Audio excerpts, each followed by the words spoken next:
All right, I should be officially live. You should be able to hear me now. Let me know if you can hear me. Let's see. So I need to officially start the tournament in the server. Let me do that now.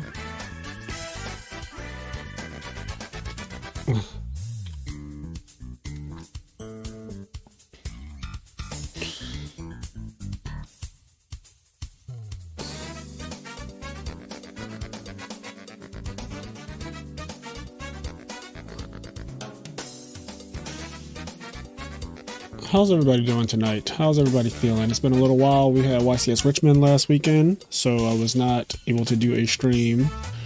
But yeah, I'm back. I'm back and I'm better. And I'm ready to stream. I'm happy. Let's see. So,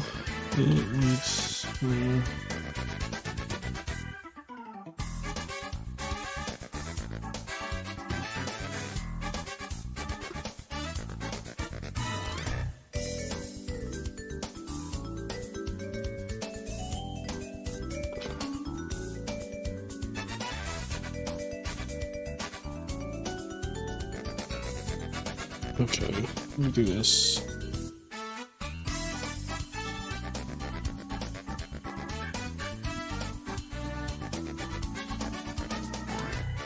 Okay.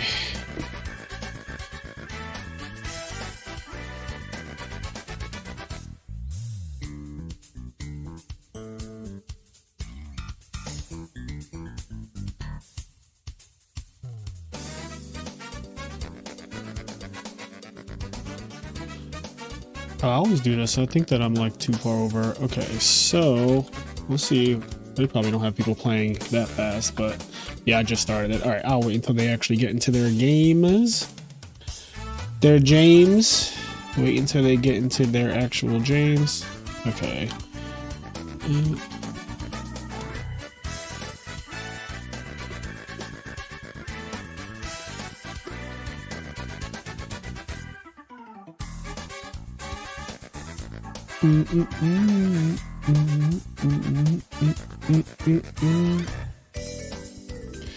Let me pull up this chat real quick.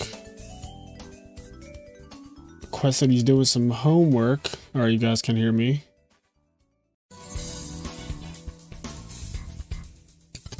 Rich, if you want to play in these, you have to join the Patreon to get the Discord link. That is the first step. You have to join Patreon to get the Discord link. You cannot play if you are not in our Discord. Yeah, let me actually lower the volume a bit. You're right, Elusive. I definitely have it a little louder right now. Although I will say, I'm still waiting for people to fully get in here. But yeah, I'm gonna lower this. Going to lower the music a bit. Is the stream quality okay? Does it look okay? That's always one of my concerns.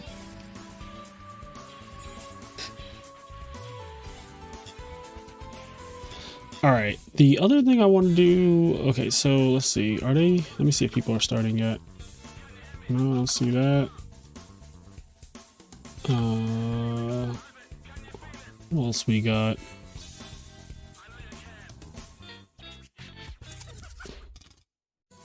Oh, here we go. We got a match. Oh, I got in just in time. Look at that. Look at God. Won't he do it? So, I always forget how you guys feel about dual sounds. Personally, I don't mind them, but I know that they're very cringe for some people, so I'll just kind of leave them for now. But yeah, YCS Richmond was really fun. I played in the Ultimate Time Wizard Tournament, went X and 1 in Swiss, made top 8, and then I lost in top 8 to the guy that got second place. I was playing Hero Frogs with a tech copy of Future Fusion and Dandelion to kind of raise the ceiling of the deck. It does way more broken things now, especially on turn 1 when it goes unopposed. It was a really fun event, and my god, Virginia has some of the best food ever. Like, their food is insane. I'm actually going to turn this off now that I think about it, because it's a little loud. But yeah, Virginia's food is nuts. Like, actually. Rich, there's a link in the... I'm pretty sure there's a link in this video, but on every one of our YouTube videos, there's like a link to the Patreon and stuff in the description below. So you can get your... Ooh, what the hell? I think I've seen him use this before. So this is regular Edison format, by the way. This is not Frozen Soul. We're putting that to bed for a little while. We'll let people play some regular Edison. But Frozen Soul will return for sure. We have the capability to switch between formats. Yeah, Submarine Roy. That is played in this Hero Beat deck that Ginger Liver likes.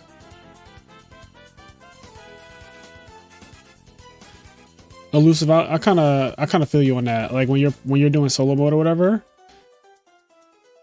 I feel, especially when you click reset deck and it like draws the 5.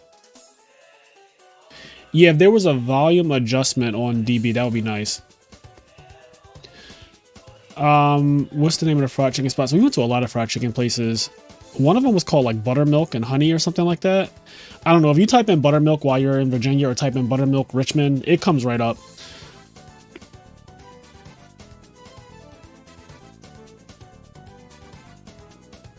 Yeah, the best roids were, I feel like, Terratop. Is that a roid? I feel like that was abused and used for a while.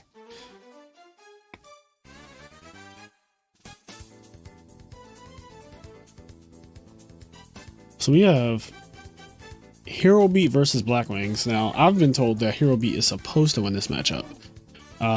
Whether that's true or not, I don't know. I'm not a Blackwing player anymore or a Hero Beat player, so I haven't had much time to test that myself and figure out what I feel about it, but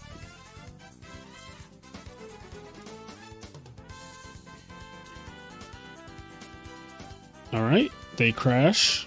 It's always a sigh of relief when you can crash your Stratos into a shore and nothing goes wrong. Because Kalut is at 3, there's a 40% chance your opponent opens up a Kalut in their 6. Just gotta pray you don't have it.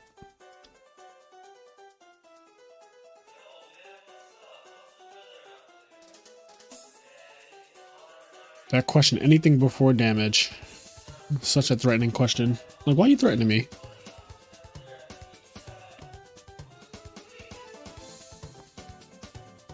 Oh, the Gores. So this is something that's been going on, is the Hero Beat players have been playing Gores lately. I think the first person I saw do that was Cameron Saunders.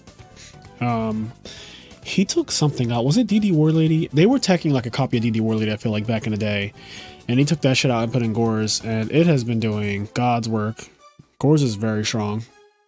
Hey, Frozen. Look at that, already getting a super chat. I wonder if it's possible to donate a high rarity deck core to the channel. A high rarity deck core, you say? I mean, technically, I just got a high rarity deck core donated / gifted to me. Hero Frogs. I basically have 2 Hero Frog decks now, which is interesting too, because I already had the deck in person and now I just have it like maxed out. But thank you so much for the donation, Frozen. Maybe Zombies, Ulti Master, Secret Goblin Zombie, Secret First Ed, Ilbla, Ulti Plague. Ooh. It's the Plague for me. It's the Plague for me, especially if it's that like really cool looking Plague. Although I think Ulti Plague looks good in general. Okay, so he does have the Icarus attack, which that helps to kind of neutralize Gores, but he's down 2 cards already. He's down 2 cards already. I guess 1.5. Draws to 5. Okay, no monster comes down. No blizzard or anything. Blizzard would have been really good right here.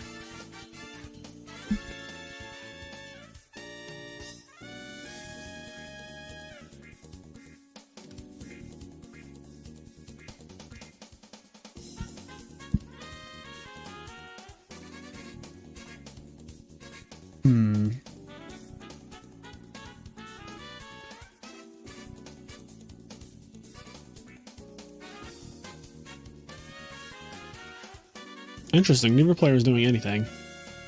Alright, well, here's some action. Greffa. Dark Greffa. Dark Greffa. I don't have the blue plague, sadly. Yeah, I mean, it is very rare. It is a very rare thing. I just cannot believe that I have an Alt-T frog deck now. I stare at it so much. You guys would be like, what is wrong with you? Like, I literally just pull my deck out now and just look at it, which is not something that I used to do when I just had the cards regular. So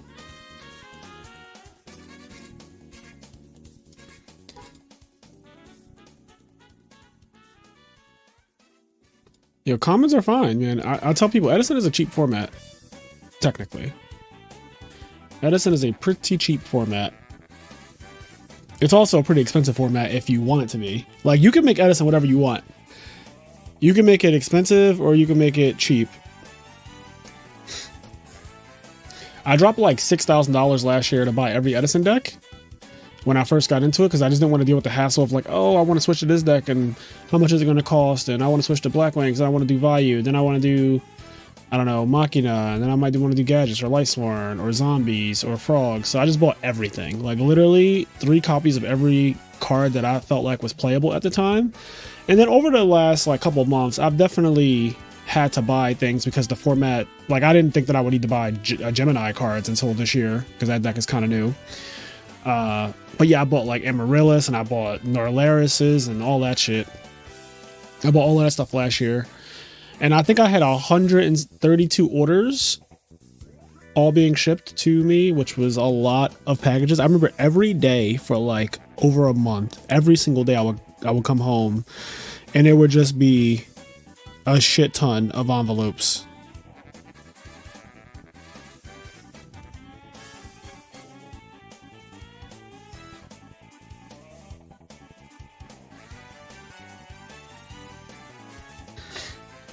And it was really fun. It was really fun opening a bunch of envelopes every day, seeing what I got. Like, I didn't even look at the packaging to say like, oh, who's this coming from? What is this? I would just open it up and rip it apart and say, all right, well, I got this now. I got this now. John, I am super organized with my cards. Yes, I am. Yeah, I guess I've always been like the cards that I tend to. So I have a binder now. I used to have them in a 1K, like the cardboard box thing, and I used to have them organized based on what they were, like all the Blackwing cards together, all the Lightsworn cards together. But now I have a binder where I just organize it, like every page is basically most of a deck. So like on one page you'd have JD, Lumina, Lila, Garoth, you know, Aaron, all that stuff. And then the next page would be like all of the Frogs, and then the next page would be all of the Blackwings, and the next one would be all of the Glad Beasts. So I am pretty organized. Like I can open up my binder really quickly and get the cards when I need to. But I haven't touched my binder in months because I haven't changed my deck in months, and I also haven't played in real life that much either. I tend to leave my binder home too. Like I don't trade. So unless I need, like I kind of just have all those cards in a binder to sort them, not necessarily to like show people and be like, hey, look at my binder. Or like, do you want to trade? That never happens. Because if I want something, I just buy it at this point. Like I feel like I'm too old to be trading.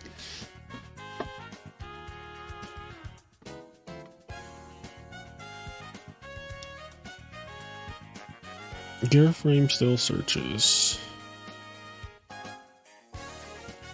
Okay, so wait. Who the fuck summoned gear frame? Oh, this is not the Herob beat deck that I thought it was. This is like Machina beat. That's cool. So he's playing 4 Stratos because he has 3 gear frames and Stratos, I'm assuming. That also explains that Randy Cyber Dragon that we saw earlier. Okay, it's starting to come together. MST the one back row. This could be bad. 2,900 life points. A brain control could spell disaster. This is also Blackwings, which is like the kill you deck. Like if there's a deck to kill you, it's Blackwings. If there were ever a deck.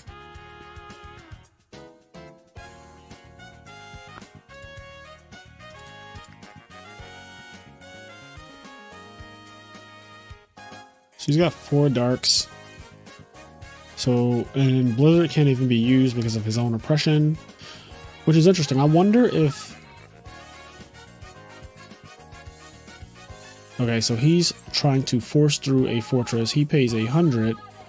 Is there a chain MST going on here? Is that what's about to happen? Nope. The fortress just falls to the grave. Interesting. Now he's activating it. Okay, so if he pays 100 here, he actually falls to exactly 1900. So I see what's happening now. Right, so you go to 19, which happens to be game if Alias connects. I assume it's not. And it did. So he was damned if he does, damned if he doesn't. Wow. Pretty good stuff by Gingerilla, recognizing that he had game there if his opponent uses his own oppression twice. Really well played there. So we have a machine deck with like hero beat stuff, I want to say. Pretty interesting brew. I don't know if I've seen something like this before. Maybe I could be forgetting.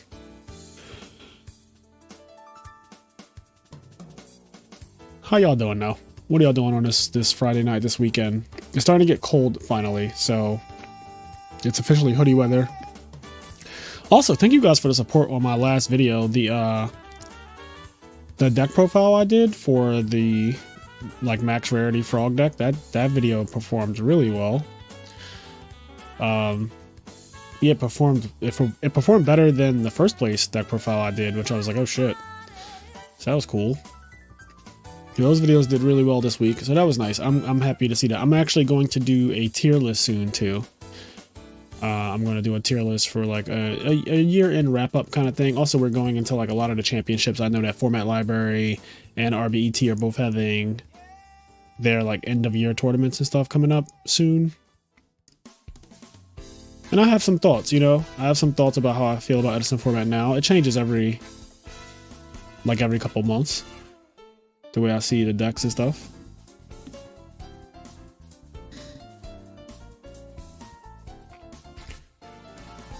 Sean said, how do you get into this local tournament? Sean, you have to join our Patreon, and then you get a link to our Discord server, and that's how you join. And if you need a link to the Patreon, it is in the description of this video. It is the only link in the description. That is how you join. Okay, so Prisma send Submarine Roid, which gives him instant access to a water monster and a hero for you know what card, the best top deck in the format. Z-Best.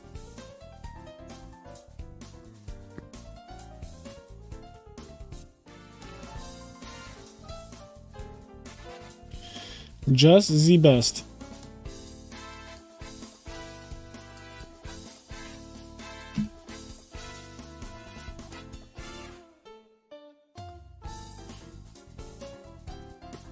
Cyber Dragon. So he's using Cyber Dragon not to clear any machines, not to contact with anything, just to beat over Prisma, which to me makes me wonder how many Blackwings he has in his hand, if any.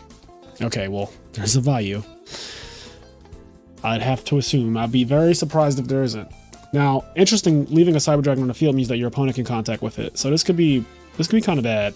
Like a gear frame right here, or any machine really, it doesn't even really matter, but like a gear frame specifically would be really bad. Okay, so just a setback row. Gingerilla's hand doesn't seem to be too good. Doesn't seem to be too good.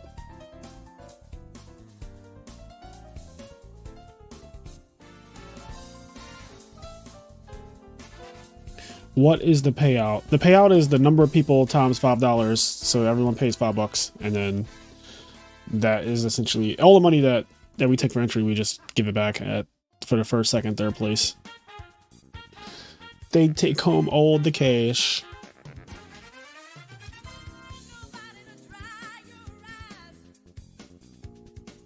Drive me crazy, but I won't let you go. Oh, I love this song.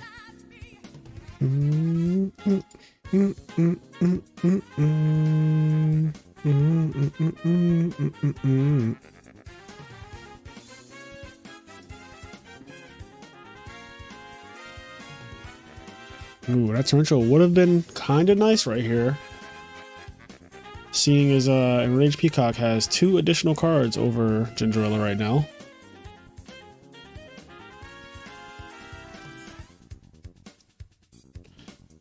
Alright.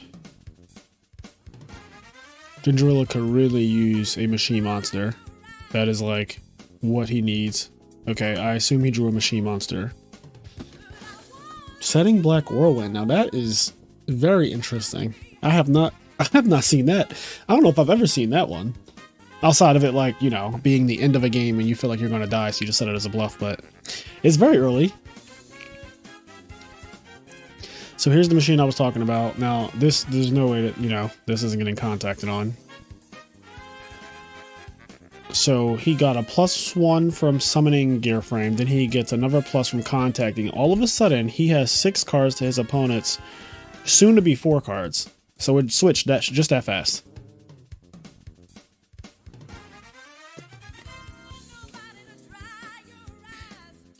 Just that fast.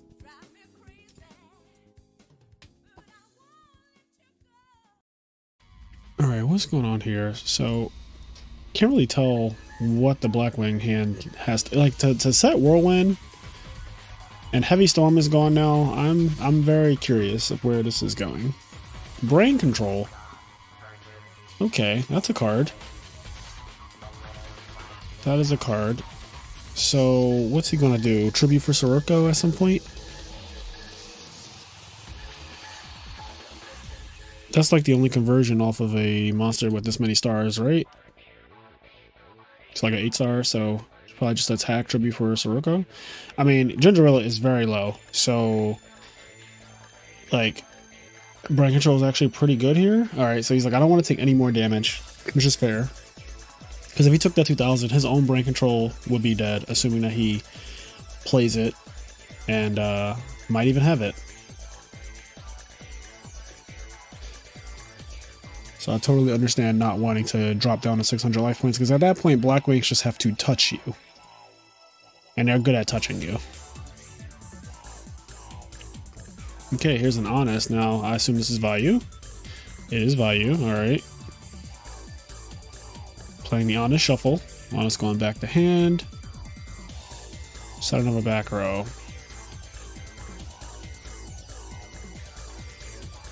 So they're pretty close in cards. Like, I don't think that the card advantage is too big of an issue here.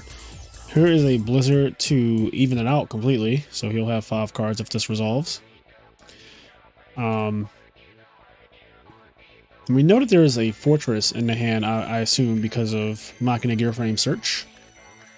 Mirror Force. So he's like, you know what? Because you're at 2600, I understand why you Mirror Force that, because if he has Kalut, you just die.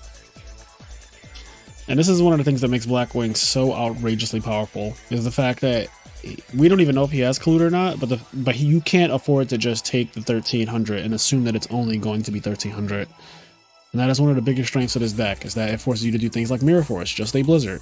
Like, that is an irrational play normally, but here is what you have to do. Unless you just want to be like, I don't believe you. I don't believe you have the Kalut.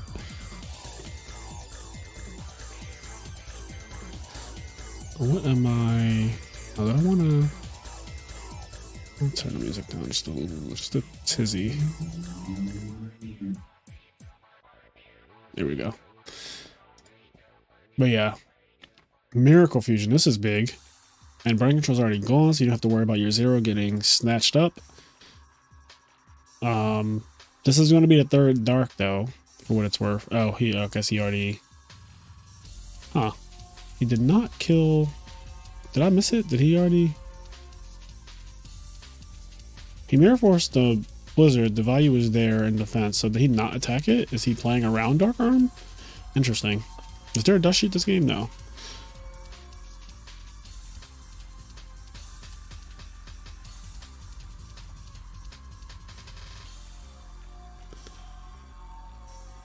Absolute Zero at this point in the game is very, very threatening.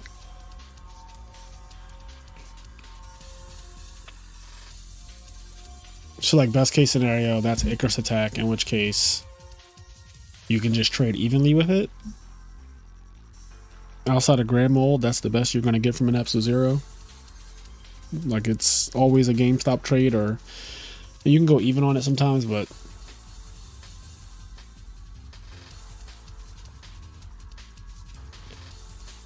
okay, the question is, does he have the Starlight Road? Does he have the Starlight Road? Because that would just be game. Alright. Alright. No Starlight Road. Hero Blast gets destroyed, which that was a bluff. There's not even a... There isn't even an alias in the grave, so you just set that because of that exact reason. I want to play around cards like Icarus Attack, targeting the right thing. Interestingly enough, though, we're back at 3 darks.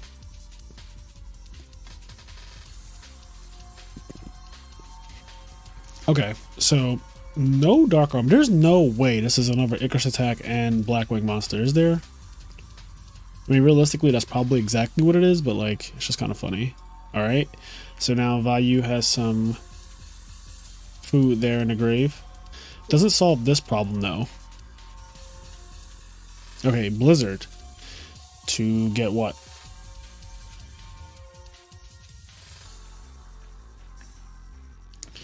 Blizzard get value, it's the only legal target.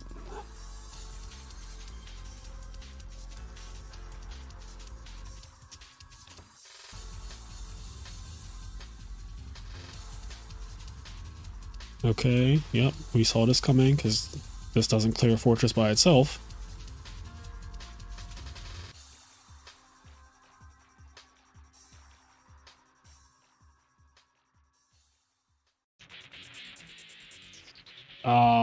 What?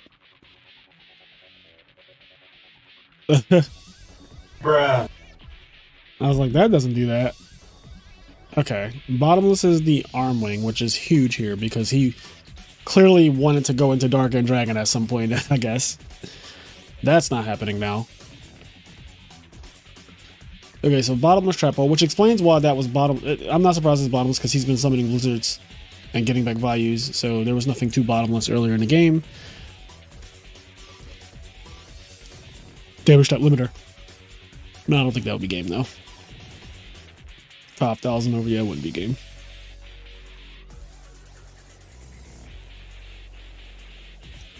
It's crazy because Gingerella is technically in a winning position right now with the Fortress, but I just feel so scared still for him. Even having he survived 2 Blizzards, granted there have been no level 4 or specifically 3-star monsters in the grave, because if there was a 3-star he would have made Catastor, and this would have been a non-issue. Catastor is very, very good against Fortress and machine decks in general. Like sometimes they just can't even clear it. Okay, summon, pitch, another Vayu. Did he draw all 3? That is crazy.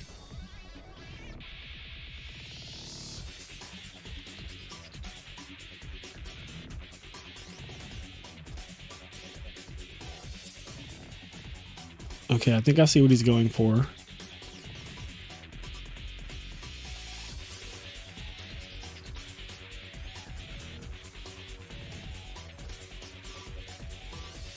I think I see what he's going for.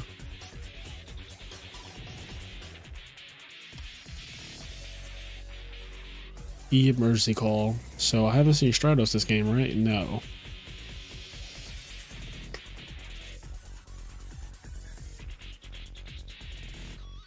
Pulling the rug. Nice. But that does clear the back row, so now Fortress can kill anything it wants. The question is, what is the correct thing to kill? What is the correct thing to kill? I don't want to coach, so I'm not going to say what I would kill here. I'll wait till he actually kills something and then... Okay, he opts to kill... He opts to kill Dark Greffer. I like that. Because in this game state, it's so awkward. Like, there are 2 values banished, and the third value is on the field because of Blizzard, which is actually not the best place for it to be honest, outside of just defending your life points. But like, I feel like the Blackwing player in this particular game state, you ideally are going to want that value in the grave so that it can become an armor master to get rid of this damn fortress that has been plaguing you for 5 turns straight. We'll see how this turns out. I can't wait to see how this one turns out. No attack. Huh. So he's saying, I'm afraid that you just drew the Prism, because he didn't have any cards a second ago. So he's like, I'm afraid that what you just drew is a battle trap. And that is fair. There's only 1 D Prison in the grave. There's no Mirror Force yet. I think the only problem with that logic is that any trap he would have drawn just now, he would have set. It doesn't matter what it was. It could have been Bottomless, it could have been Solemn, it would be Oppression, and he would set any single back row that he drew. Pulling a rug, like he would set it. So to read this as a battle trap, I'm not sure I agree with it, but like, if you're saying I have nothing else besides this fortress, so if this fortress dies at any point, I'll flat out lose the game, then I get not attacking there. But it does kind of suck because odds are, whatever spell trap he drew, he was going to set it.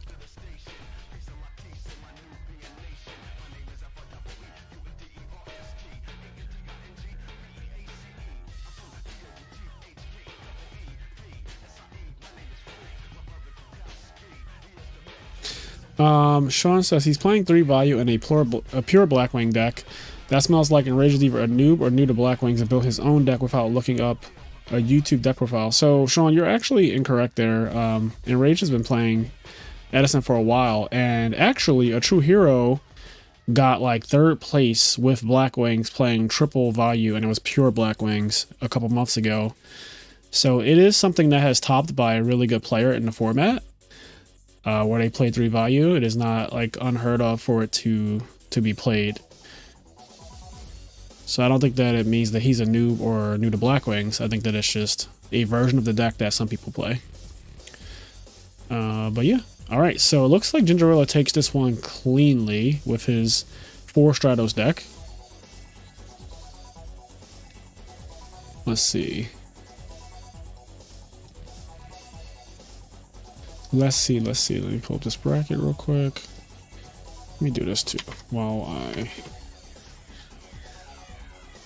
Okay, so who else we got playing? Oh, these 2 are in the tournament actually.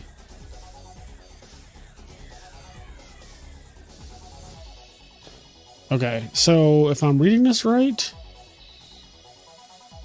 Okay, I was told that if I'm reading this from the perspective of Wig Splitter, that means that Wig Splitter lost game 1, right?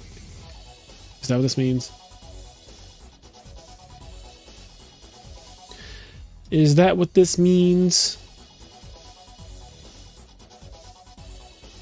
Heavy Storm compulse to 0. Now the whole front row dies and the whole back row dies. So it's like a Black Rose Dragon just happened.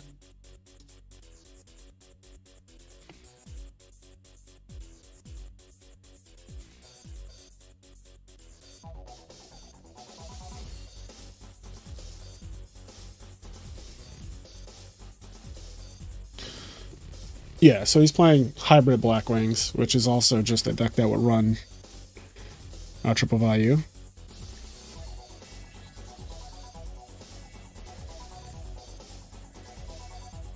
Alright, this game got simplified as soon as we came in. Like, there were so many cards on the field, and then it just all got wiped down.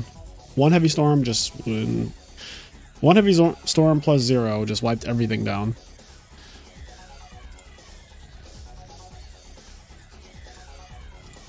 Goblin Zombie Mill. Snowman Eater. Okay, so that's what this means. This means that Bat Robot won game 1. Gotcha. Because we're watching from the perspective of Wig Splitter, right? That's how this works. I'm no DB expert, but I think that's how it works. I am fiending for something sweet, and I'm trying my hardest right now not to, like, do anything bad, but dear God, I want something sweet. like ice cream and cookies, which is literally very close to me.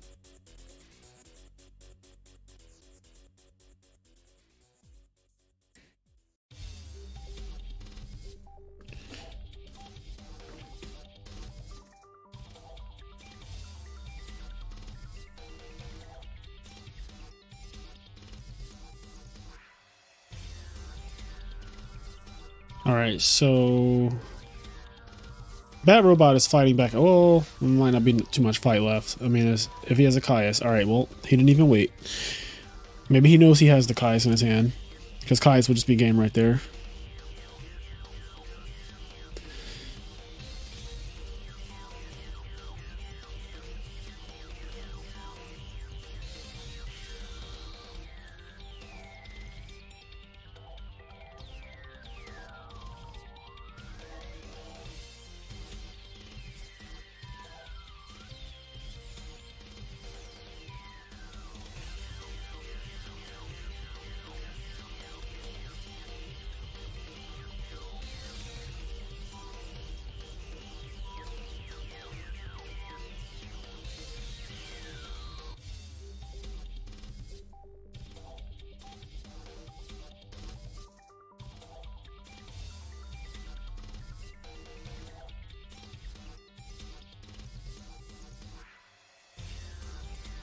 All right, here we go.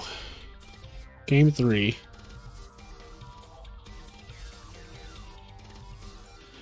Oh, so they both won a game with return. Interesting. The drama. The drama. First turn Stratos, one of the best openings in the game. There we go. Get you.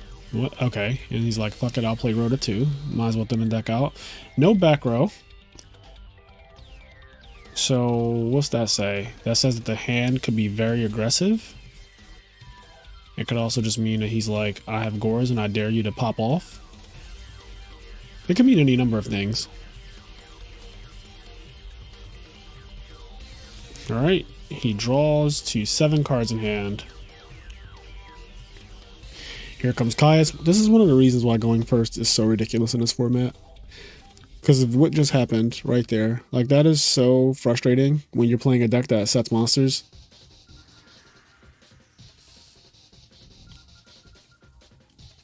Like, Caius is a fucking menace this format.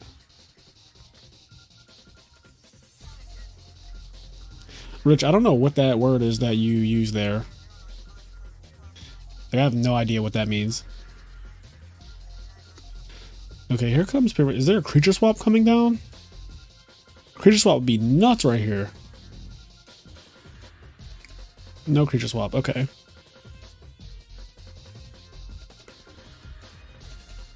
So maybe there is a Summon Plague and then main phase 2 Mind Control or Brain Control Caius. Make a Stardust. Set some back rows pass. Is that where this is going? Let's see where it actually goes.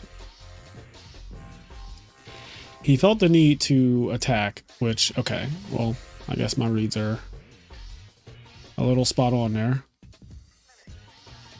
Main phase 2, this Caius is coming with me. Yep.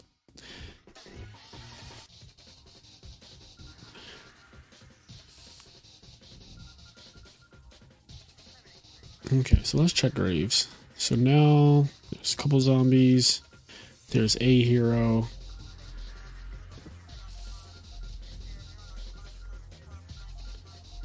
Stardust, there it is.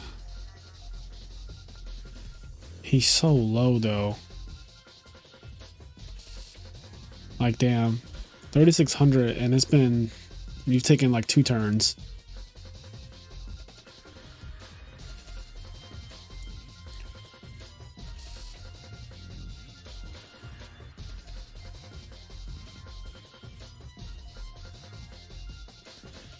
Armageddon Knight.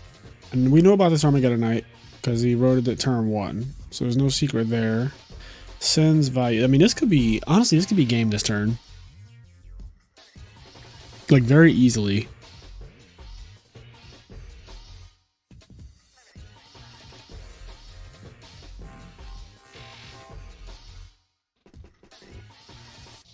I really just had Fraser do play-by-play before the play. My goodness. Yeah, I mean, that's just, that is one of my abilities, Nevin. Future sight, which all the good players really have anyway. I'm not special in that way. We all can do it. All right, so this is really strong for Bezos right here. What do you think about main decking Cyber Dragon and zombies to give the deck more special summons? Adam, I personally think that is a mistake. So Cyber Dragon is not a particularly great card right now in our current format, in my opinion. I don't think Cyber Dragon does enough. I don't think the machine decks are around enough in most competitive settings. The other thing is that there's a new zombie deck that plays triple instant fusion, triple book of life, and that one special summons a lot. So if you want to special summon a lot more in zombies, I think that that's the route to go. And I think that it actually melds together really well, because Book of Life is anti-meta against a lot of things, like banishing people's heroes and water monsters in this format is really good. Banishing Blackwings, level 4 monsters is really good. So Triple Book of Life, I'm a fan of. And Instant Fusion gets Reborn a Nightmare, which is also pretty good. And Dave's hand, Bad Robots, his hand was very aggressive. So I remember turn 1 where I was like, he summoned Stratos and passed with 6 cards in hand, and I was like, his hand is probably very aggressive, and it ended up being exactly that. Okay.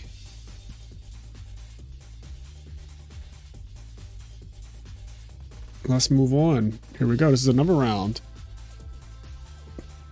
So this is game 1. We got Big James versus Casper Zoo. Oh, Big James is playing his deck. He likes this this Hero Beat deck that plays Crystal Seer instead of Divas, I think. Like, it doesn't play Diva and Gilman. It plays Crystal Seers.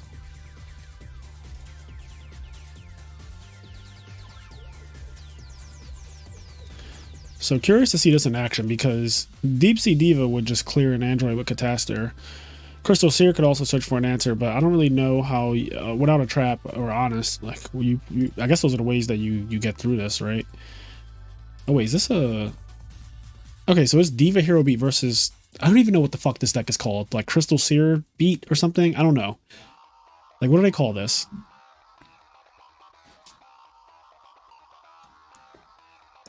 I remember when Crystal Seer first came out, because I grew up playing Dekoichi, the Battle Train Locomotive and all that. I really liked the idea of Crystal Seer when I was younger, because I was like, oh man, like Apprentice Magician can get it, and you look at 2 cards instead of 1. But what I didn't realize is that the stats of the monster matter so much. Like, one of the reasons why Dekoichi was so good back in the day in like 05 is because it was 1400, which is so much attack. It gets directly under bottomless. It draws a card. Sure, it doesn't look at 2 or whatever, but drawing a card is still just so good, considering the times that we were in. So when Crystal Seer came out, it actually just kind of flopped. Like, I had high hopes for it. Also, I was way worse at the game. I was a kid, so I had no idea of how to tell if a card was going to be competitively viable or not. But I thought Crystal Seer was going to be the nuts.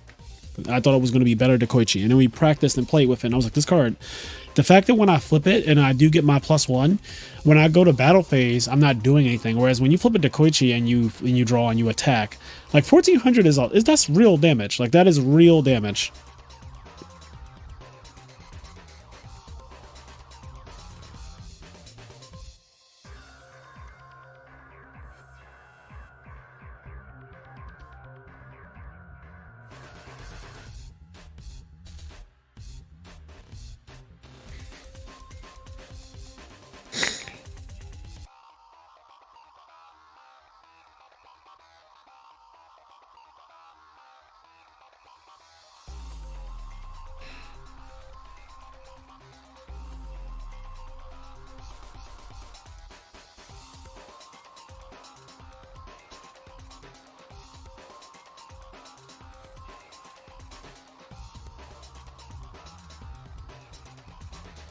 Absolute zero. So I do think that in the Hero Beat deck, Crystal Seer searching for like Miracle Fusion or whatever is pretty cool. It kind of bridges the gap between Water Heroes or Alias and Gem Sparks and Hero Blast. So from that perspective, I kind of get it. But I think that Diva is just one of the best normal summons in the format. In fact, If you guys remember, I did a whole video on the best normal summons in the entire Edison format. And Diva is in S tier. Like it is an S tier normal summon. It is fucking crazy how good that card is to normal summon.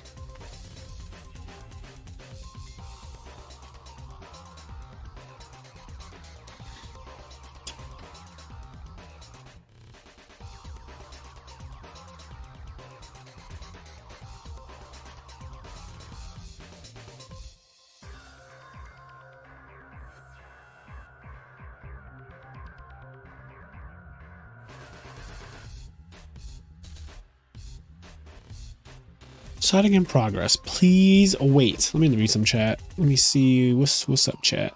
How we feeling?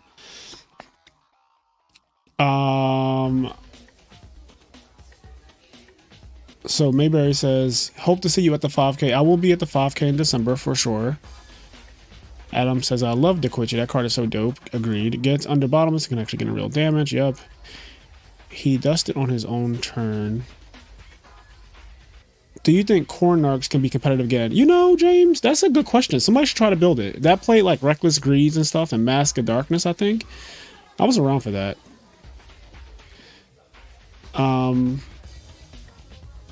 then Ludo Vico Rizzo says, let's go James Frazier repping Perfect Circle.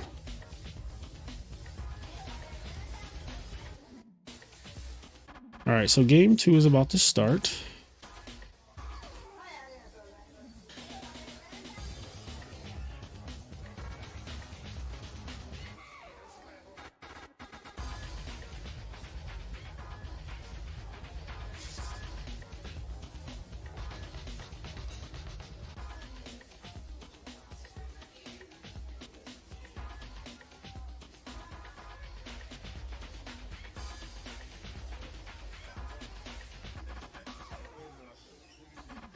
Future Fusion. That is the new tech that I've added to the Frog deck. Future Fusion. Very powerful card. Very, very powerful card.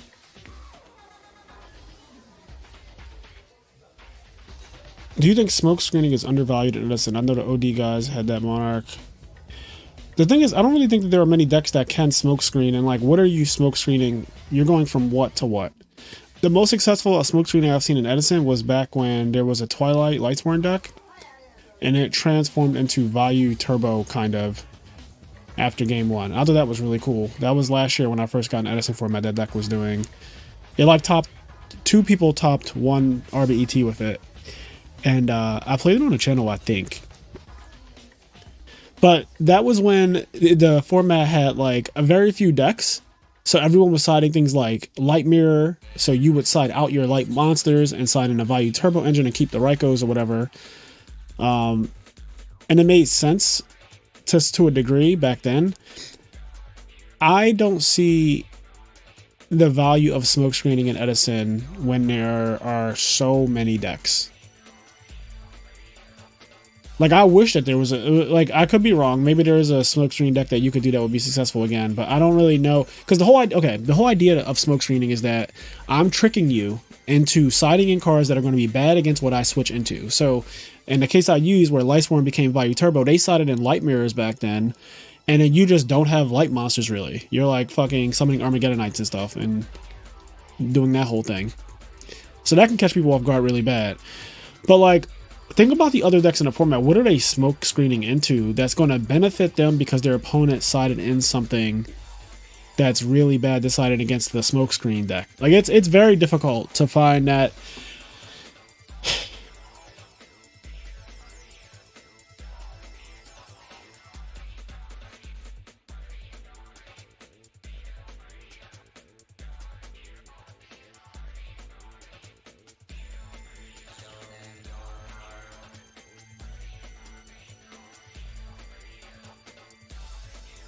But yeah, smoke screening in theory is always cool. Like, it just sounds cool to just take your whole 15 and jam it together.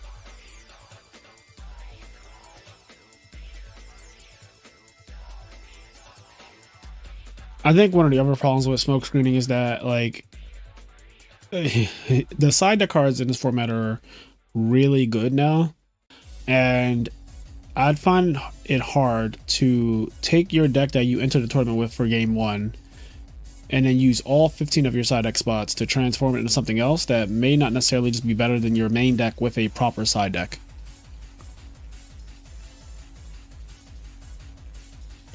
Like, could Diva Hero transform into Diva Hero Beat? Maybe.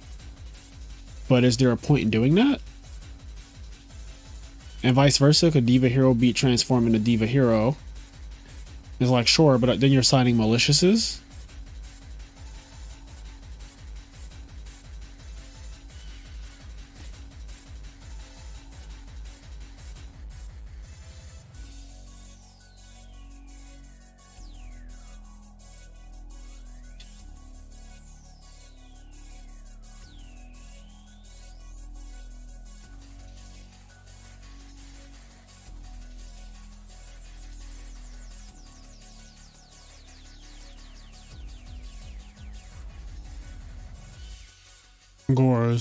Gores versus Absolute Zero.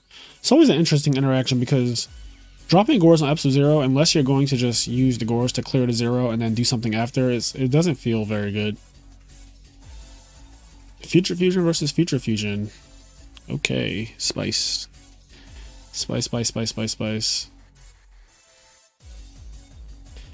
The only time I'm super afraid of this card is when Diva Hero opens with it, or when Dragons. Dragons is the biggest one. That is just like, dear God, not this.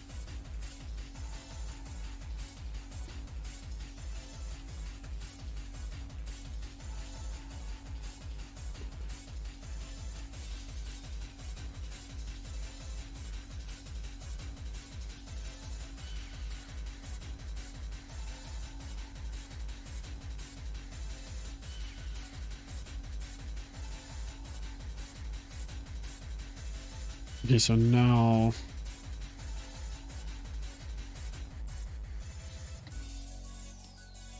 I can see Diva Hero into Hero B to play around stuff like Oppression and Crows. Yeah, see, that's possible. I just don't know if it's worth it though.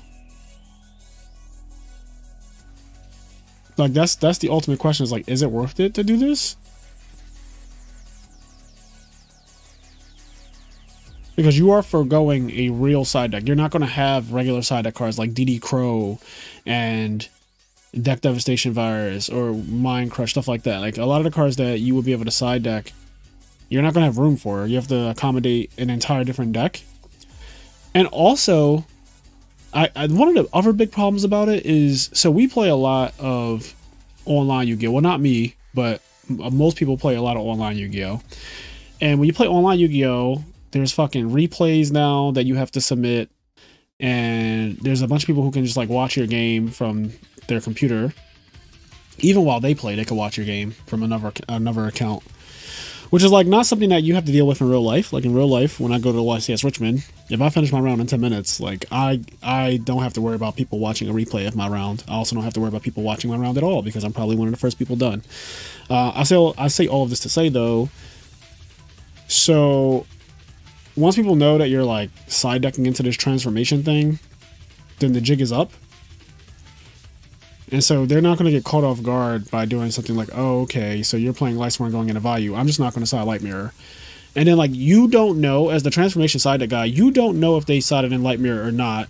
So it becomes like this whole mind game. And then the question becomes again, like, is this worth it? Because the other player who's not doing the transformation side deck, they just have a regular side deck that's fine. So it's like, once people realize like, okay, so you're doing like some weird shit like this,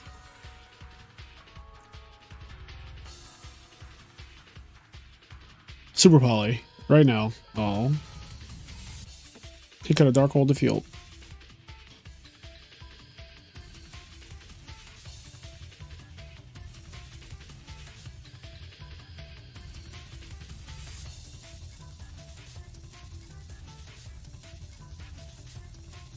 Yes, they would know what deck I'm playing. They didn't necessarily know my side deck, though. Like, sure, if I show up to a tournament with Blackwings. People are going to know I'm playing Blackwings really quickly because of how much of a popular player I am, but they don't necessarily know that I'm playing Blackwings siding in the Value Turbo. Like, that specifically might not be known. Also, it could confuse people who are watching. And if you came over to my match at a certain time and you saw Value Turbo and I won, and then you didn't get to see game one at all where I was playing Blackwings, then people are going to start saying that I'm playing Value Turbo. But like all of these mind games, I don't even know if like my whole thing is this even worth it? Like, what am I actually accomplishing by making people believe that I'm playing one thing or the other? Because if I'm playing Blackwings, for example, and I side in a Value Turbo, like game one, Blackwings does not set monsters, and if it does, it's Value always, and it's really bad that you're setting a monster.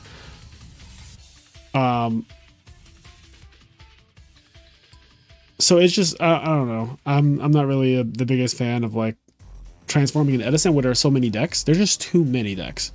I feel like you need a real side deck.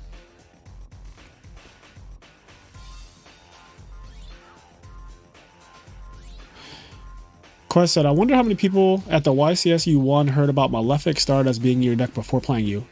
So well, that's different because when I won with Gravekeepers, I wasn't known at the time around the world. Like, I was just basically a random person. The only people who knew me were people from the Philadelphia area, like where I live on the East Coast. If you're from New York or Jersey, because I was topping every regionals, but with like different decks. Like, I had been an accomplished player in my area, but not a YCS champion and not like a guy who tops YCSs all the time. So if people played me, I was just like a random. And I remember in top 16, one of my opponents dust tornadoed my Necro Valley while Malefic Stardust was on the field. And I just looked at him and I was like, okay, that's fine.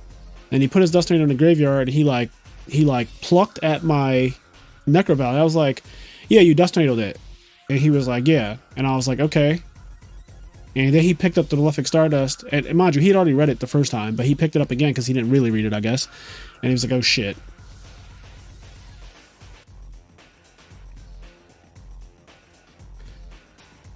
So, very interesting history lesson there, I guess.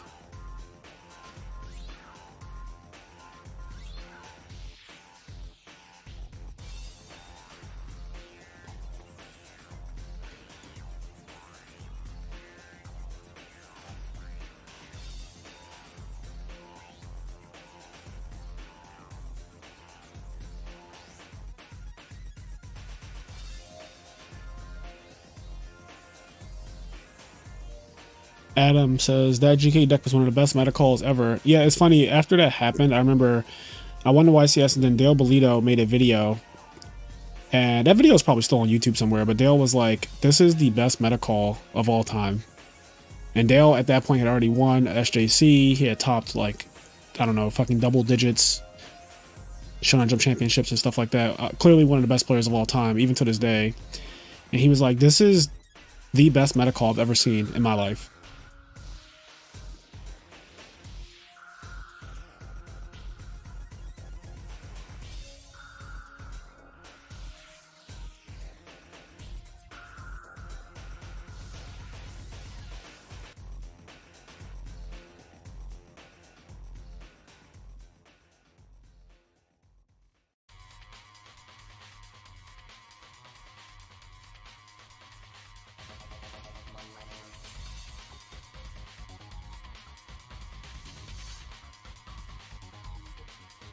What's going on in this game, though? I haven't really been paying too much to their actual game state.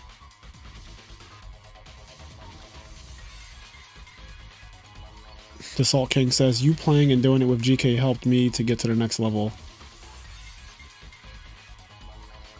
What do you mean, Salt King? It helped you to get to the next level? I don't want to misinterpret what you mean.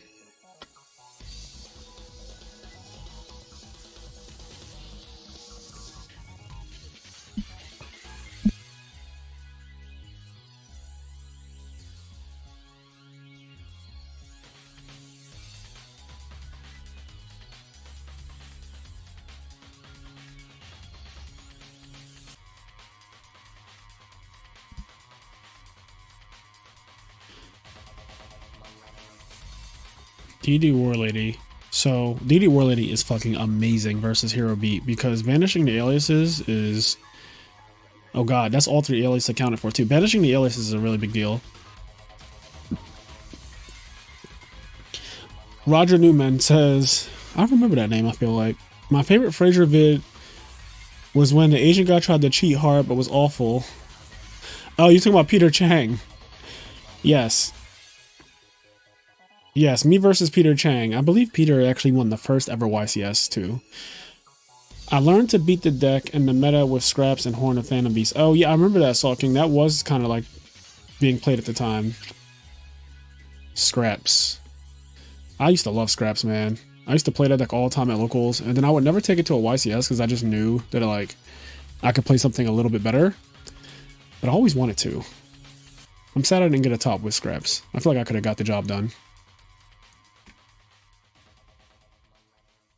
I feel like I could have gotten the job done. Also, there are 55 people watching. Holy shit. You guys just listening to my story time about old YCSs and stuff and how I came to be competitive at all.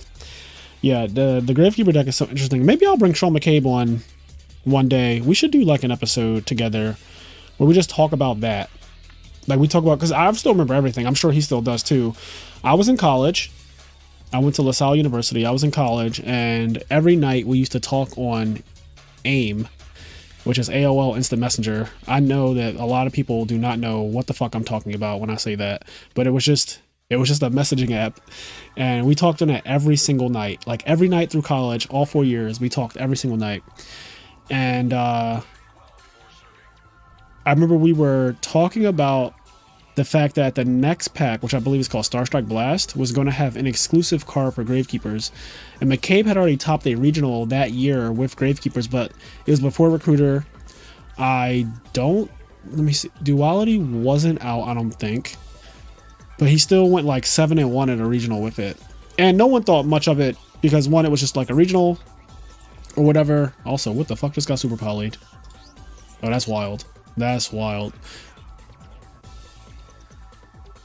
Okay, so I'm assuming Super Poly was just activated without any chains, because if he did this on the... Like, if he did this as Chain Link 2, then you can't bottomless. If he Super Poly as Chain Link 2, you can't bottomless. But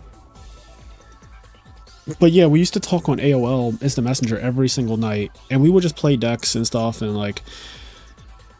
I remember... Okay, so he was like... Gravekeepers Recruiter is coming out, but we don't know what it is, but we're hoping that it's a 4-star tuner. That's what he wanted it to be. He wanted it to be a 4-star tuner because Gravekeepers hadn't had a tuner yet. And he was like, it's going to be perfect because Konami knows that you could flip Spy, you could get Gravekeepers Recruiter, which at the time he just assumed that it was going to be a 4-star tuner, and you would flip it, get it, and then be able to make level 8 synchros. And I was like, well, that's fucking broken. Like, if that's what it does, that's insane. And then when we got the real effect, we found out that it was just a Witch of the Black Forest. And we were like, okay, I'm not sure if this is like enough. And he was like, no, I'm pretty sure this is still like very, very, very broken for the deck. And I was like, I don't know, because I wasn't big on the Gravekeeper deck like he was. And everyone was on like X-Sabers and plants. I was a plant player for a while. I loved the plant deck in 2010. Yeah, because it was like X-Sabers, plants, Blackwings, Lightsworn, Hero Beat. They were all decks at the time. I played all of them at the YCS that I won. And he was like, yeah, I think Recruiter, I think we still play Gravekeepers. So I was like, we're supposed to still play Gravekeepers and it's not a tuner at all? Like, what are we going to do in terms of synchro? And he's like, we don't need to. And then when we started testing the deck, when I tell you that deck was so far ahead of everything in the format and it was not close, like that, some of the most one-sided fucking matches you will ever play in Yu-Gi-Oh! Are Gravekeepers in that format versus decks built the way they were built in 2010. I know that now hindsight is 2020 and people are probably playing like fucking a million Dust Tornadoes and stuff like that. That's not what people were playing back then. Back then in 2010, people were playing over 20 monsters. It's kind of like Edison format, right? Like in Edison format, a lot of decks play like 20 plus monsters. So Royal Tribute just destroys you. And it was kind of searchable because of Pot of Duality. But Recruiter just changed that. Recruiter and Duality, that deck is like, it would ruin Edison format if Recruiter and Duality were both in it, because Gravekeepers would be 100% one of the best decks in the format. Royal Tribute is extremely unfair. And there were times where I would tell people that, like, I actually think Royal Tribute is better than Crush Cart a lot of the time, because it's turn one, so there's no, like, if I go first or whatever and I just Royal Tribute you, there's no chance that you can do anything about it. But it also hits every one of your monsters. It's not looking for any specific monsters where you could get lucky and be like, oh, like Crush Card only hits my 1500s or higher and I don't have many of those or whatever. It's like, no, this takes every single monster. And because I had to have Necro Valley on the field when I activated it, that also means that the cards you're left with most of the time couldn't be used, because at the time people were playing things like Gotham's E-Call, Pot of Avarice, Monster Reborn, probably, like stuff like that. Like whatever the graveyard cards were, that was the format. People played graveyard dependent cards. And I remember I would go Royal Tribute people. They would drop all of their monsters, which would be like 3 or 4 minimum every time, and then they would reveal like Pot of Avarice, and I'm like, so you actually just lost everything. What's up, Elvis? Thank you so much for being a fan of my content. Elvis is also a YCS champion. Shout out to you. I'm over here just talking about the old times. I don't even know how I got on this topic. I think someone said they got sent to the next level when I played Gravekeepers, and I just started ranting. But yeah, Gravekeepers was a good time. That deck was so broken. It's very rare for a deck to win a tournament out of nowhere and also get second and third. I don't know if that's ever happened in Yu-Gi-Oh! Since then. Like, I can't remember a time where a deck that no one knew about was even competitively viable, like, took first, second, and third place. All the prize cards, like all the top placings at a tournament. That is such a rare thing, because the world is a lot different now too, where information, like the internet, is just, everyone basically knows about every archetype. They know about everything. So yeah, it's a very different world that we live in now. Like now when packs are about to come out, people know every single card that's coming out. They know all the effects or whatever, they get leaked. And then people start making combo videos on YouTube and stuff. There's so much information now. So the chance of you catching people off guard or by surprise is really rare. I will say though, like the last year and a half, I know the Rika deck, people knew about the Rika deck, but they didn't know that it was like going to win Euros or whatever tournament it was that was huge in Europe. But it didn't take first, second, and third, you know what I mean? Like first, second, and third is crazy, because that just means that like everyone at the event misplayed by not playing it. Like it was the best deck at the event by far.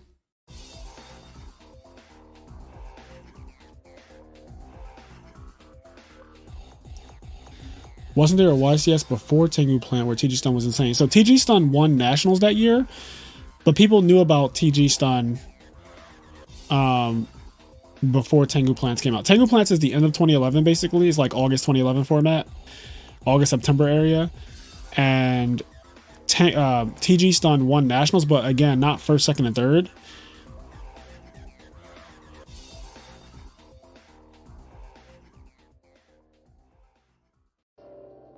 Rika. But yeah, imagine like the Rika deck, instead of getting whatever placing it got first, second, and third. So it's just like, well, damn. You also have to remember that the only people who entered the tournament with that deck that like had the exact deck list were me, McCabe, and Ronald Mack. The other people who did play the deck, or tried to anyway, they didn't have our exact deck list. And even Ronald's deck was like slightly different because he made changes to it, because that's just how he is. Like, I think he played Dark Bribe and 7 Tools, which me and McCabe did not play. But then those two ended up playing in the mirror match in top 4. And I played against Brandon Wigley, who was playing X-Sabers. And if you read the feature match of me versus Brandon Wigley, it's so interesting because I Royal Tribute him turn 1 and he drops his entire hand. That's not really interesting. It's more so just like the deck is fucking broken, and why is this legal? Like, why did my opponent not get to play at all? I'm actually going to post this in the chat. You guys got me like reminiscent right now.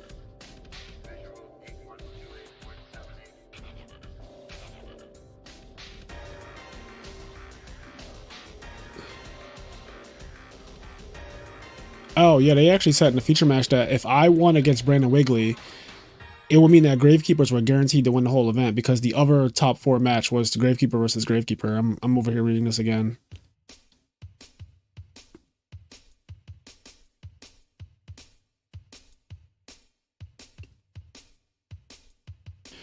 Yeah, so this is actually hilarious. I don't know if I'm going to be able to paste this whole thing. Let me see if I can paste like this little excerpt. Oh yeah, it's like way over. Hold on.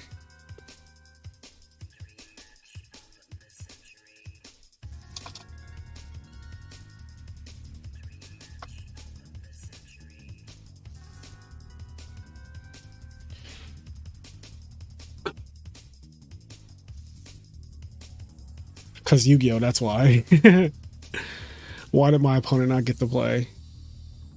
Yeah, this feature match was brutal. I think I 2-0'd. I don't even think it was like really close, to be honest. Every match was basically like that. The only deck that I lost in Swiss to Herob because the guy kept. We only played 2 Necro Valleys because when we were testing, the third one just kept coming up as like a brick or like, yeah, I just don't want to see this many of it. So we just played 2 of it because game 1 people aren't even playing that much back row destruction back then.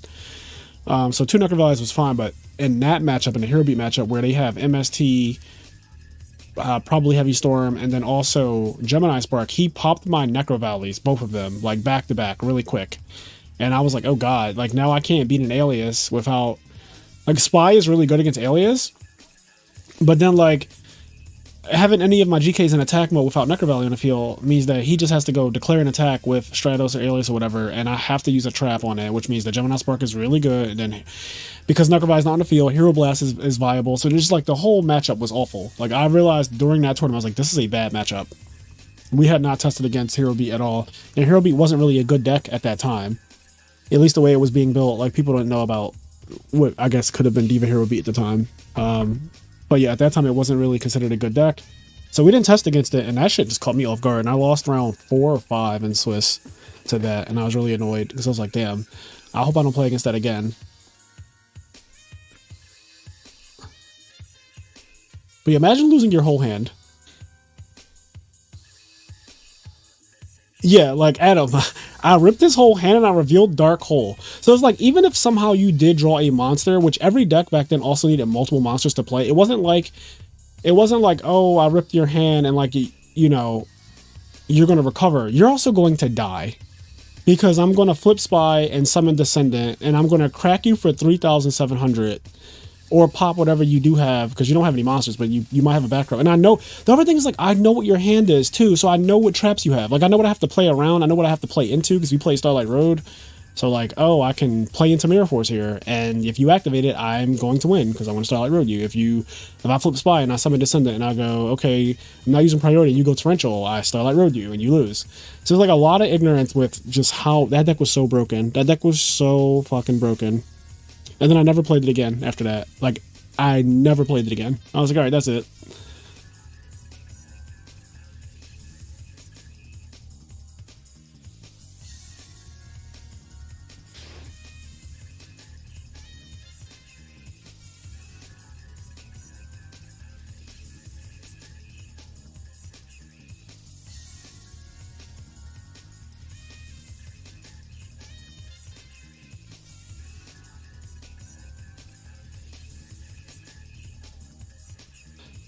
Not my cute ass, but thank you, Dave.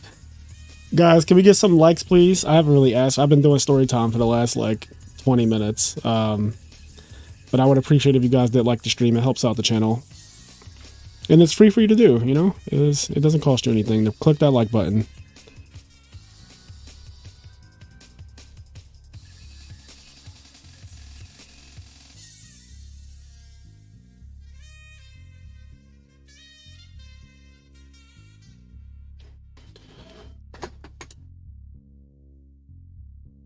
Jeffrey Cho said you played Dragunity's the event after. I did play Dragunity's. I wanted to prove that I could top with multiple decks back then, so I switched to Dragunity's, and I was one of the few Dragunity players who made top 16 at that YCS, top 32.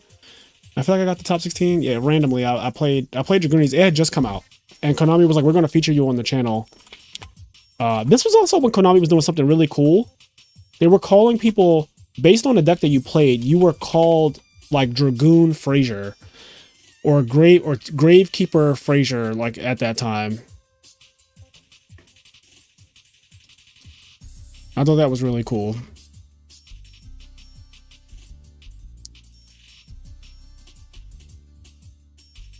Oh, this is fucking hilarious. I think Konami set this one up. Look at this feature match and look at what I'm playing against round one. Konami had they were on some stuff. They were like, yeah, we're gonna give you a round one feature match, but we're also gonna make you the Gravekeeper YCS champion, the only one to play. You're gonna play against Gravekeepers with your new Dragunity deck. That was like some reality TV drama right there.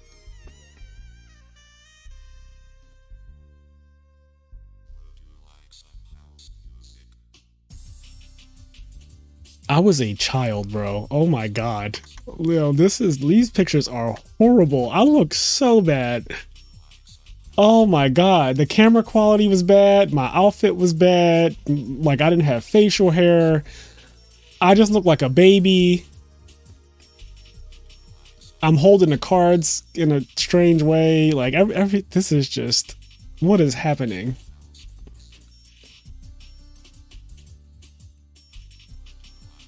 It was kind of fun though when they call people by their like deck name. I thought that was cool. Like Dragoon Frazier. I thought like that whole thing was cool. They had like Agent whatever for if you were playing the Agent deck.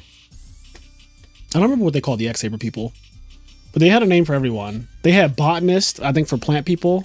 Like if you were playing the plant deck, they called you Botanist Jeff Jones or something like that.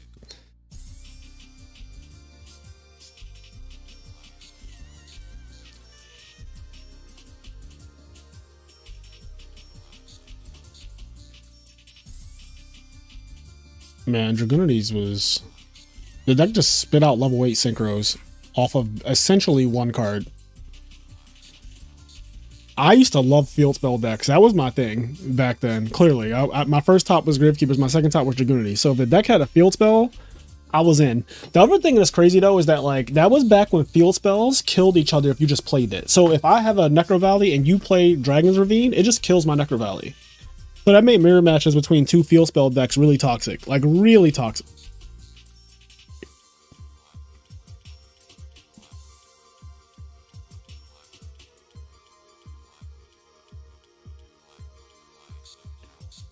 Enraged says, I've still never had a feature match my whole career. Enraged, you've had plenty of feature matches on this channel. Let's see. Elusive says, Konami, so what are you playing so we can figure out your show match nickname? I'm playing Worms. And what would they call someone playing Worms? Like, I don't even know. I don't want to think about it either. Worms just sounds... Ugh. I used to hate the Worm deck because my friend Luke Feeney would play that shit at locals when it had that Meteorite card, and that card is... Yeah.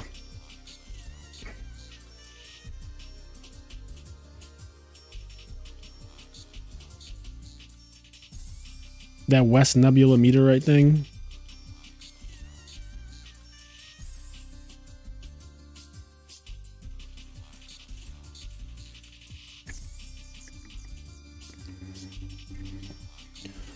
West Nebula Meteorite.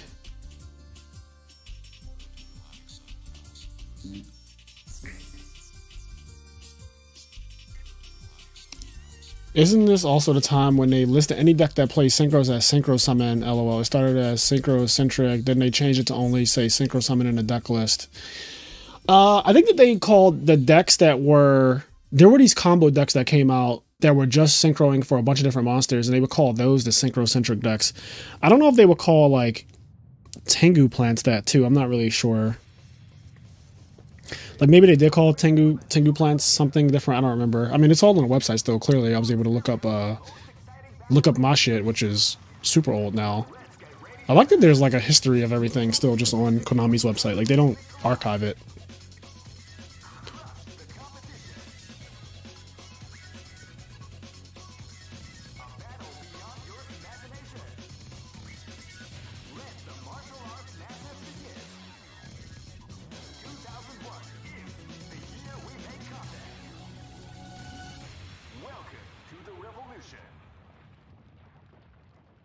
These two have been playing, I feel like, forever. This is game 3. Like, what's really good? 7 cards, 6 cards. What's really going on here?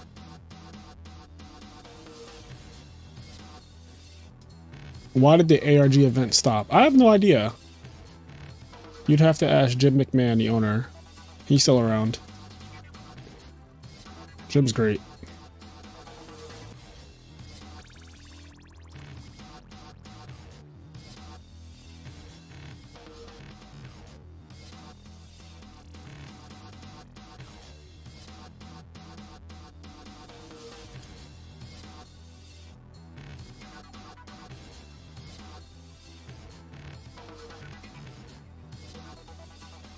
Both of these decks are so grindy.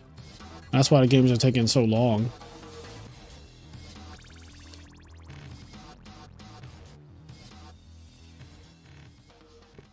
Hero Blast. That card is so good in the mirror matches.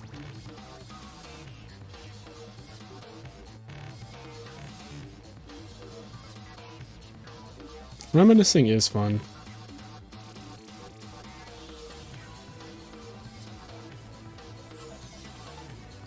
Casper has a total of 8 cards to James 7, so it's not too bad, and James might have a Crystal Seer set. I don't know if that's been there or if that just got there. I don't know. Oh, Enraged. That takes it back. The Scrub Brush Challenge. I remember that. I never got to play the Scrub Brush Challenge. I never got to enter one. But they should bring that back. That was really fun. Basically, what the Scrub Brush Challenge was, for people who don't know, is you would go to the event and you would say, I'm going to top this event. And if you did not top, you had to take a picture with a scrub brush. And they posted it on the website. And I thought it was something really cool growing up when I used to read metagame.com that they would do the Scrub Brush Challenge.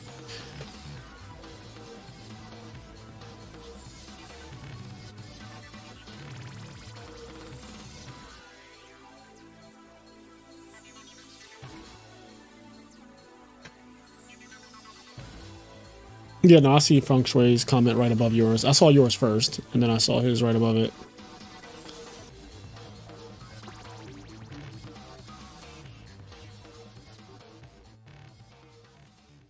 Me and Billy are actually great. We were just talking in Richmond about the game and how different it is now compared to when we used to play competitively and stuff.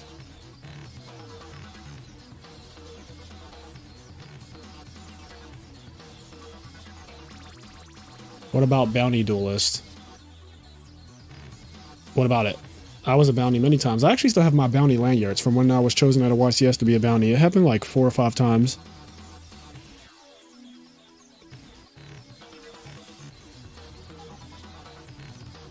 Being a bounty duelist is weird though, because like, if you lose, you have to walk up with the person who beat you, and they have to claim all your packs. So it's like a walk of shame.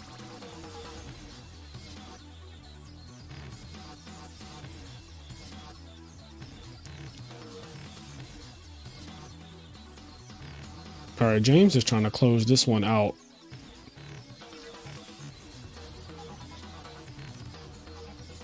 He's going all in.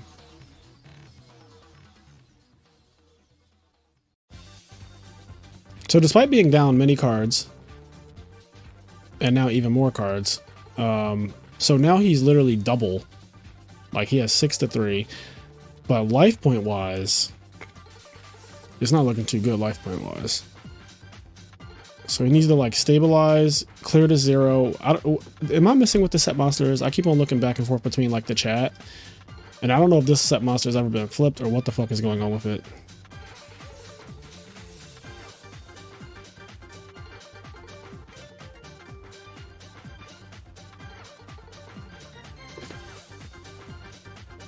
Okay, here's a Mirror Confusion. Now this will actually do it. This will clear the 0 and the face down monster, which at this point I'm starting to wonder if it's honest. Like, what is it? I'm so curious. I was assuming that it was just Crystal Seer. It's a Snowman Eater, okay. Ooh, Summon Ocean. Now he's saying if you do not clear this ocean... Oh, well, there's nothing here. Never mind.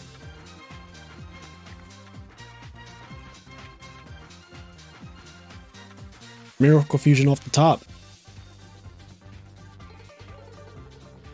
That is, that's the best top deck in the format. The card is so dumb.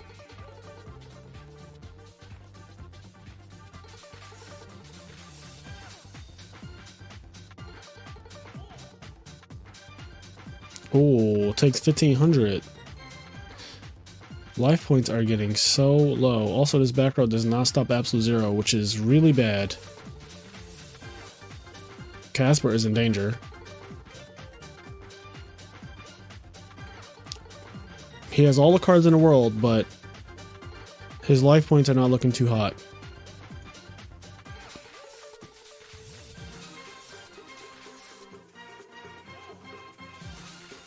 Set a monster, set a back row. Okay.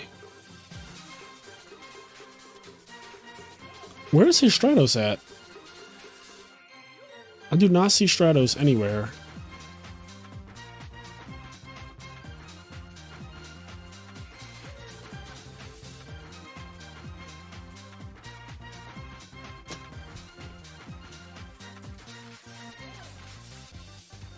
We are 2 likes away from 30. Can we get 2 likes? I'm only asking for 2 so we can get to 30-30. 30-30. Setting Deep Sea Diva. This is bad. This is really bad. It's crazy because Casper was up literally double the cards. He has 6 to James 3.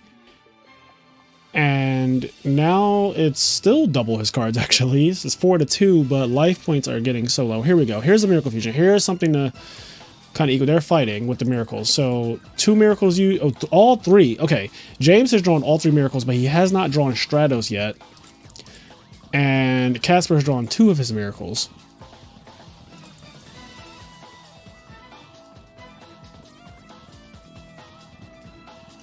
Gregory says, yo, my man, switch it to the Capcom versus SNK, I'm guessing. Is that what this is? 2 soundtrack? Yeah, so I just have a playlist with these songs, or like these soundtracks on it. So they're pretty fucking good. They're pretty good. Also, thank you guys for 30 likes.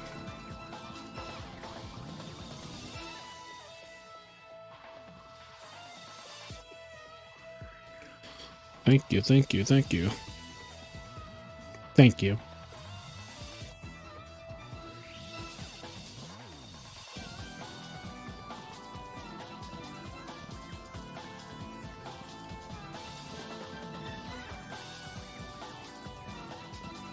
Can you please take us for a ride, Fraser? I don't know what you mean by that. I'm hoping you just mean a Marvel vs. Capcom 2 song, though.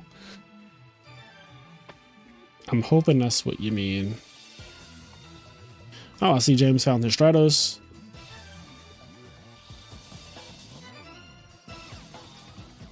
Ooh, and all of a sudden, James is up in life points and cards. Now they're perfectly even, as all things should be. What a game this has been. The Diva Hero beat mirror match, or like the Hero beat mirror match, is so boring. Oh my god. People love this deck too. They love it so much. And I get it, it's very consistent and all that shit, but like, I cannot play this. It also, can we talk about why this deck never wins a tournament? Like, what is that? It tops every event, but it never wins. Like, literally ever.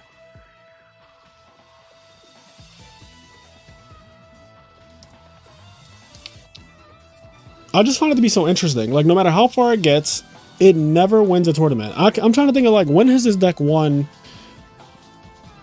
an like a real tournament this year? Because it's a good deck. Like, I think it's one of the best decks in the format, just because it's so consistent at what it does and all that. But, like, it does not, when it gets in top cut, it does not win. Like, Vayu, Turbo, and Blackwings, they have the most wins. Then I would say, like, this year, probably Frog Hero is next. And Dragons had a couple wins this year. I just never see Hero beat. Even though it tops every time, I just never see it wins. That is so interesting to me. Like, a deck to be as good as it is, and no one gets to the finals and just wins with it. You would think that, because it's also a popular deck too, so like, it's played a lot. You would think that, just off of sheer numbers, right, that it would eventually just win because, you know, 20 people are playing it in a 100-person tournament, and it always tops, like I said. One of them is going to get to the finals, maybe, even though it doesn't really do that often either. But Like when it gets to the finals, does something just go wrong every time? Like what happens?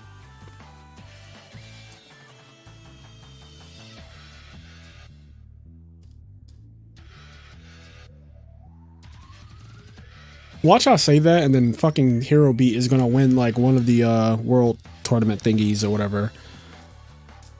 Like watch that. That's gonna be what happens. It's gonna win like the world championship qualifier. I think in Format Library is gonna win like RBET rulers. I doubt it. I'm joking, but like because I said that it hasn't won anything, it's just gonna win like that. And it's gonna be like, okay, go fuck myself, I guess.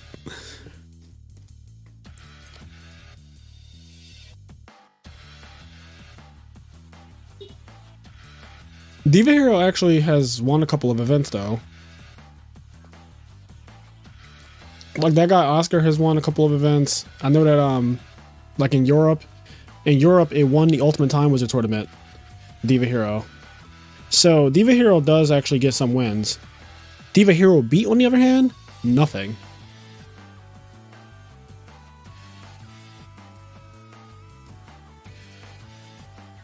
And like I don't think that a deck winning an entire tournament is really indicative of anything, to be honest, because I feel like once in top cut, basically any deck could win.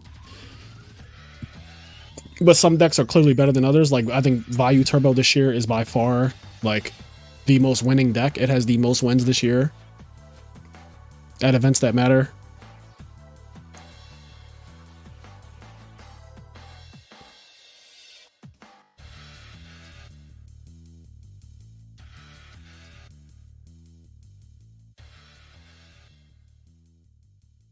Grandma walling out alias. I cannot believe how fucking long this game is still going. I'm like internally raging. This is nuts. Somebody's going to deck out. I'm about to ban this mirror match from my tournaments. Like seriously, it's so bad. I know James used all 3 miracles. Yeah, he did. So where's Casper's miracle fusions? He's used 2. He has 1 more miracle fusion left. I need something to happen. Also, how many alias? I'm trying to find out if someone's about to run out of monsters. What are the win conditions? This is the Go Control mirror match of Edison, and it's boring as hell. I'm about to only allow 1 person to play Hero Beat going forward. Like only 1 person in the tournament can play this deck.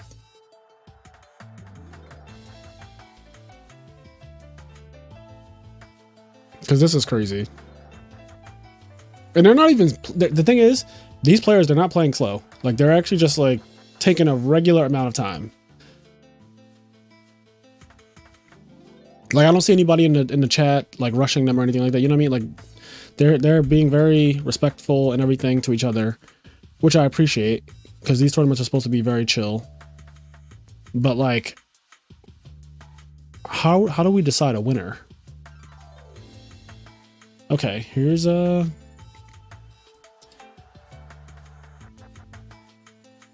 I mean, there just has to be more Hero Blast, right? Like, I only see 1 in a grave. There's 2 here. Mirror Force? Where's Mirror Force? Mirror Force has been used. Hero Blast, of course. Yep. There we go.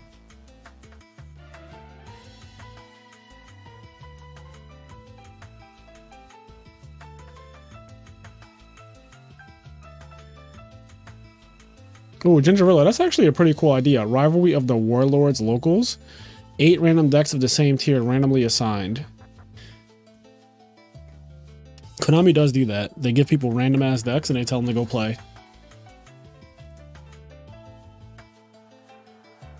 Okay, so he's chaining Hero Blast, or chaining Gemini Spark, which means that it now kills the Thunder King. So he lost his 2 monsters. He lost Grand Mole.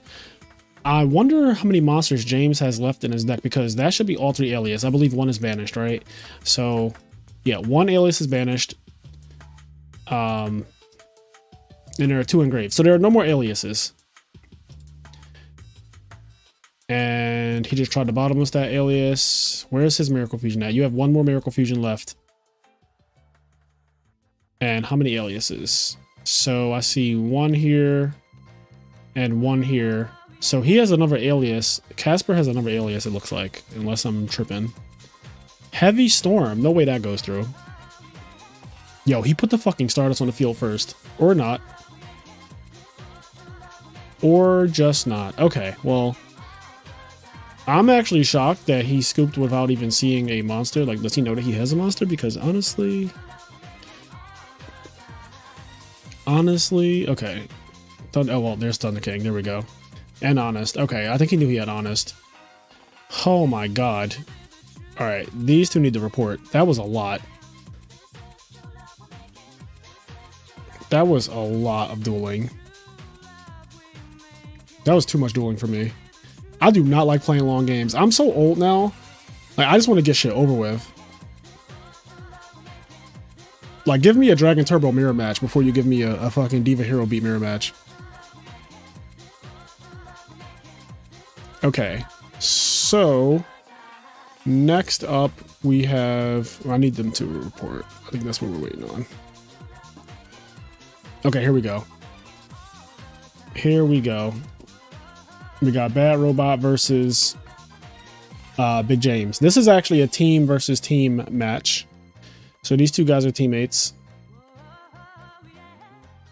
And they are now going into... I think this is... Is this Winners Finals? I think this is like Winners Finals or something that they're going into.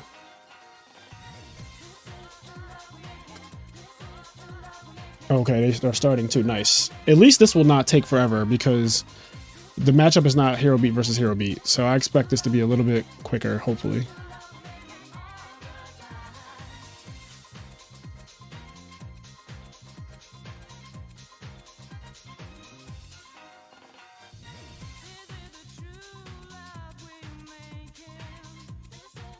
Jonathan Rodriguez says that was fun. I'm glad you enjoyed yourself.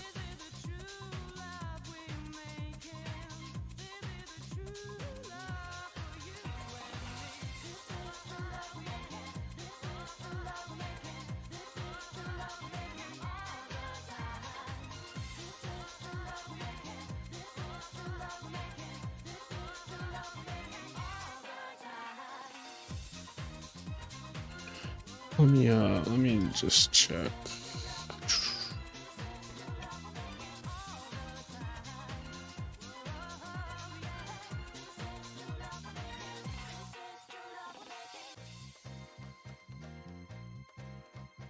This soundtrack is fire, by the way.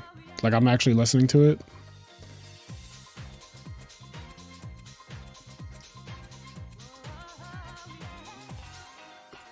Yeah, this is fire.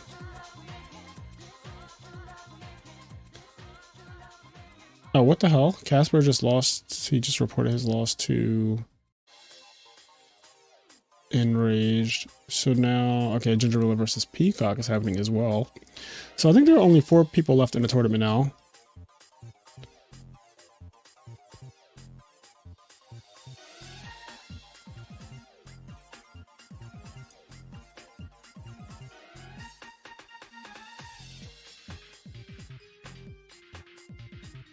This stream sucks.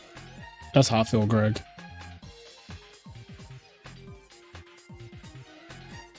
And Bimbon Band said, do you think Hero Beat loses because people get exhausted playing for 49 hours straight? Honestly, that might be real.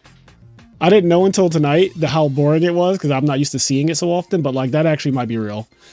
Like they just have these long ass matches that are all grindy and you're using all this brain power and next thing you know, you get to like the close to the end of a tournament and you just forget how to summon Stratos to summon Alias and attack.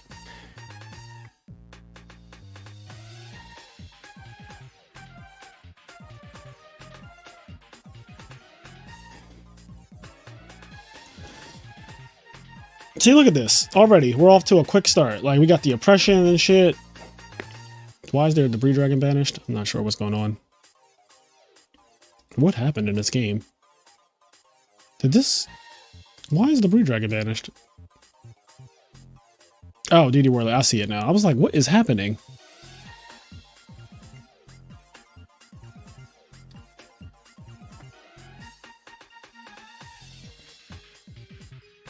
That was fast.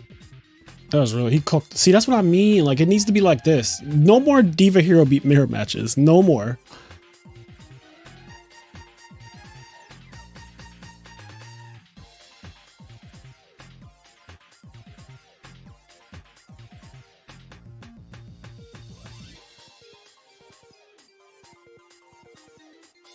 Mr. Sultai brings up the Magic the Gathering article about red deck wins performing well in tournaments because it isn't as mentally fatiguing, so it's real.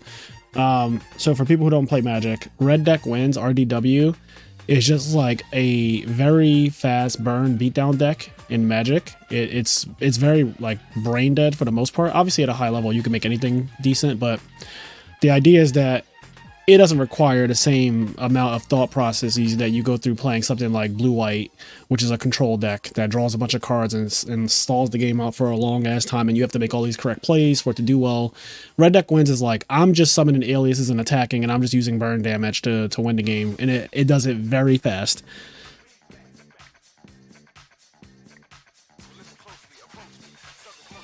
Greg, I have no idea if AU will buy your things. I'm sure if you take a trip up there, they will let you know.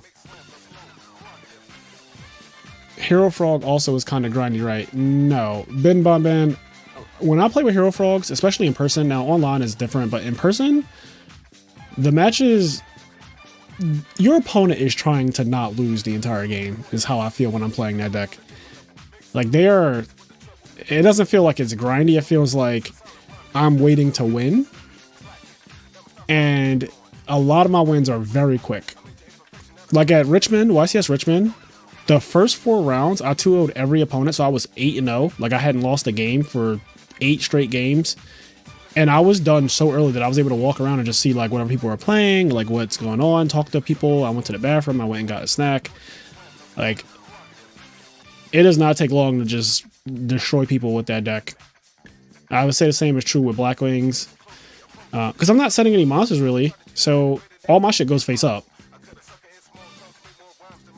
And I think another thing is that people scoop when they realize, like, once it gets to a certain point, you know you're not winning.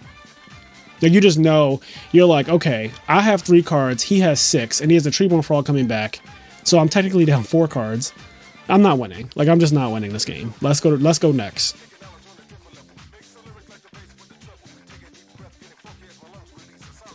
Like 45 minutes in real life is enough time to play 3 games of Yu-Gi-Oh! Usually. Now, Diva Hero beat though? Probably not.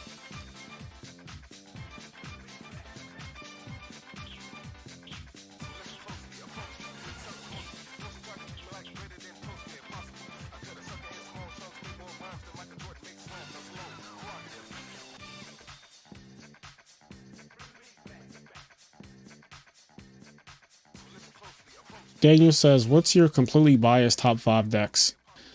I mean, I'm going to do a tier list like really soon again to like reevaluate the format, but let's see. Value Turbo is the #1 deck of 2023 for sure.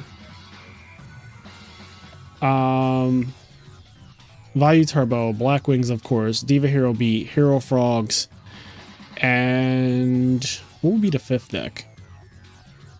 I don't know if I really like anything enough to call like the 5th deck of the form. I would say Diva Hero actually.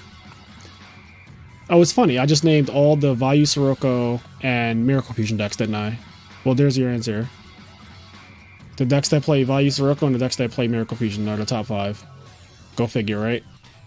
And I've been preaching that all year. And if you look at all the decks that have done well and won tournaments this year, it's pretty much been those, except that little spat we had where like Trap Dragons won a tournament and then Dragon Turbo won a tournament and then we never saw from them again.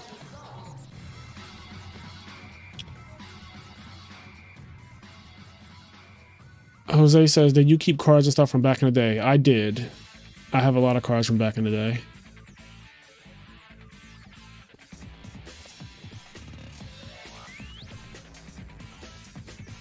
Postmodern Serial says Fairy ? What about Fairy?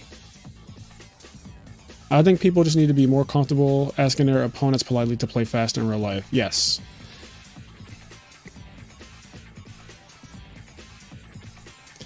I feel like Diva Hero B, unless I'm missing something, maybe that one match that we just had to watch that was like an hour plus long, maybe that was like an anomaly. But I feel like that matchup probably goes long often. And if that's the case, then leave me out of it.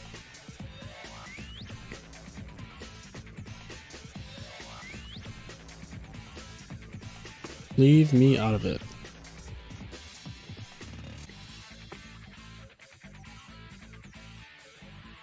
cannot tell what this page is doing. Is this like, are these fucking ads? What is this? These are ads, aren't they?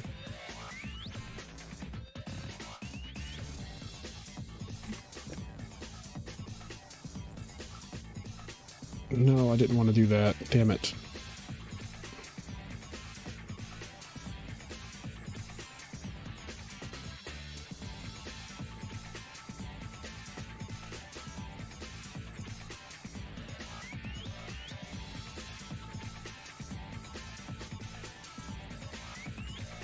Diva Hero beat Mira and Diva Hero beat versus Frogs are both long ass games.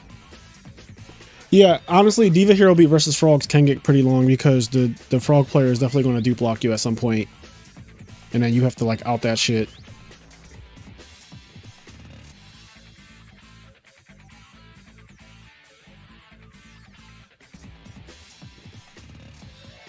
That robot got the Gores and the Kayas. He's clearing the oppression because he wants to special summon this game.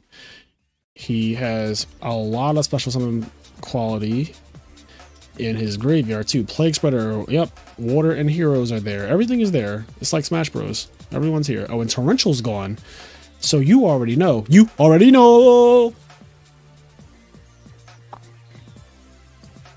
Yeah, when that Torrential's in the graveyard, it's like you just see red.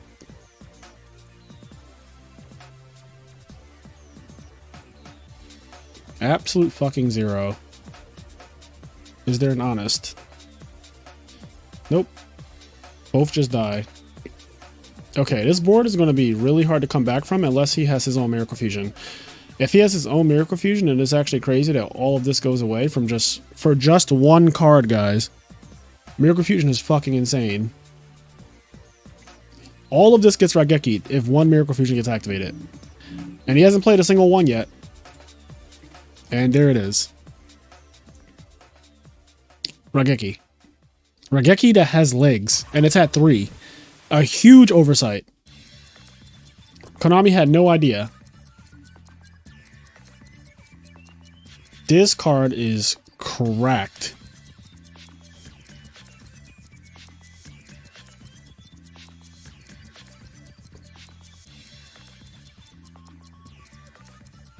While we're here, can we get the 40 likes, please? We are at, what, 33? Something like that? We only need like 7. 7 and we can get the 40. Help the stream one time. Because 40 for the shorties. I need 40 for my shorty. Can we get 40 for my shorty? Team OD Anthony, thank you, Anthony Alvarado. He is a Shona Jump champion from back in the day and one of the best players that I've ever had the privilege of playing in my time. Anthony is now also an Edison player as well as, I believe, a GOAT format player. I would just assume.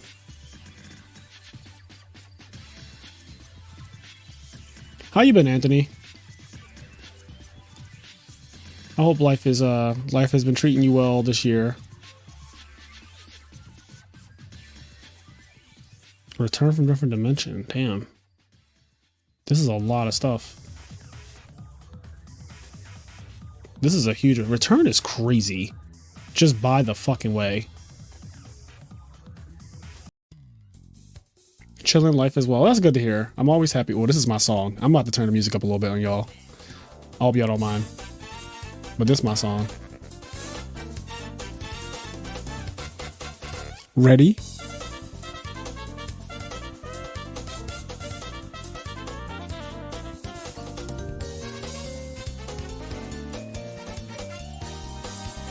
Just won the GOAT Format War League. Congratulations. That is actually a pretty cool accomplishment.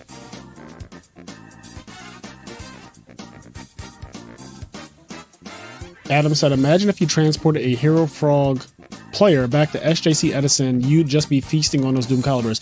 Yeah, if you sent any of the decks from 2023 Edison back to 2010, it would just win the tournament. It doesn't even matter what it is. Like, I feel like that shit would be so unfair. Like, Vayu Turbo will win that. Hero Frogs will win. Dragon Turbo would be like, what the hell is this? Like, Christia Swarm would be nuts. Diva Hero would be nuts. I think even Zombies. Like, I don't think people really play Zombies like they should have back then, but Zombies would have been really good too.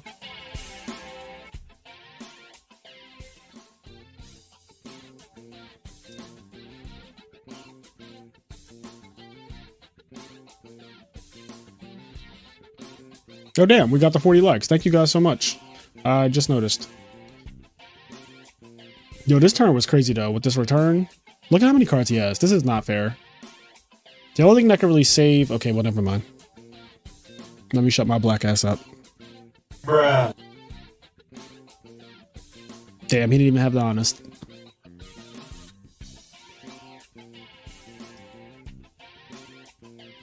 Then phase Stratos gets banished. Treeborn came from the grave.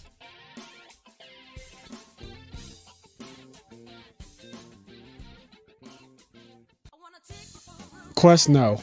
Just no. Also, here's another Miracle Fusion. You know one problem that James does not have? He does not have a problem drawing Miracle Fusion, let me tell you. Oh, he's going for the 2200 burn spell. If you don't know, this guy always does exactly 2200 damage. Oh, Raigeki break. Oh, and tokens. And we're going to game 3. Look at that. Look at that. Look at how fast we're going through these games.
Game 3, a T set. Edison format in a nutshell.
Snowman is so good in this match.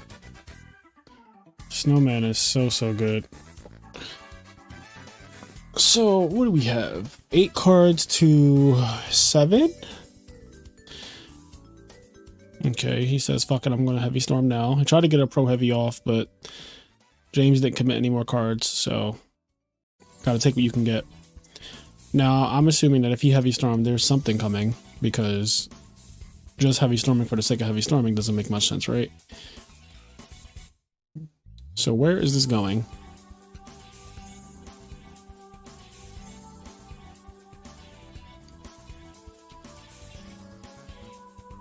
Okay, summon Armageddonite. Send Plague? I mean, I guess Stealing Stratos is actually... He plays heroes, clearly. There's a guy here, so... Stealing Stratos would be not horrible. He also will shuffle his deck, whatever he put on top. So there's that. I don't know if that's where this is going, but... I can only assume.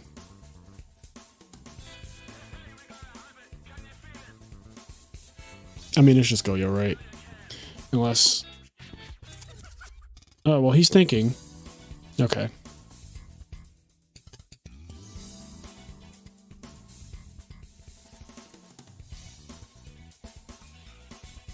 Yeah, so this play is pretty good. Because now he has 7 cards. His opponent's going to draw to 7. And I would assume that if he did it right, he put something on top of his deck that he doesn't want in his hand anymore. So when Stratos shuffled it away.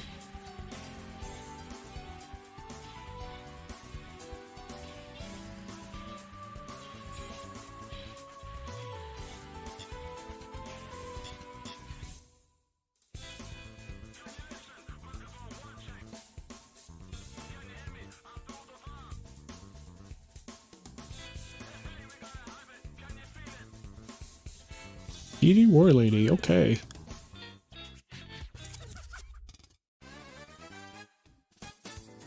So what's he kill here with DD? He's going for the Goyo, okay. There were merits to just attacking over Stratos, but then he would just take your Snowman Eater. So it's like, are we really going to play this game? So he decided, I'm just going to get rid of the Goyo Guardian forever. And you have to deal with my Snowman, which Caius does deal with that.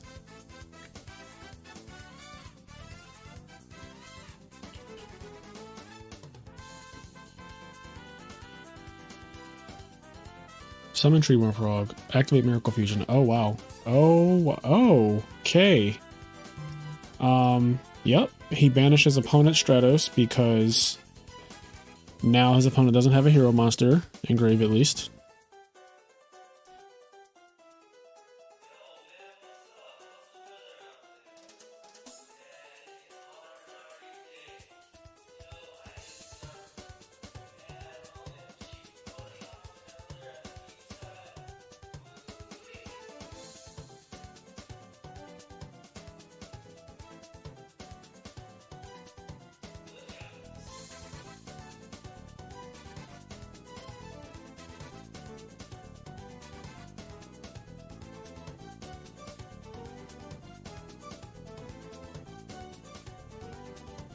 Ooh, here we go again with this fucking card. Yo, this return is nuts. Oh my god. Oh my god. Oh my god. So, yeah, return just nasty. All right, Dave is now in winners finals. I'm pretty sure that's how this works.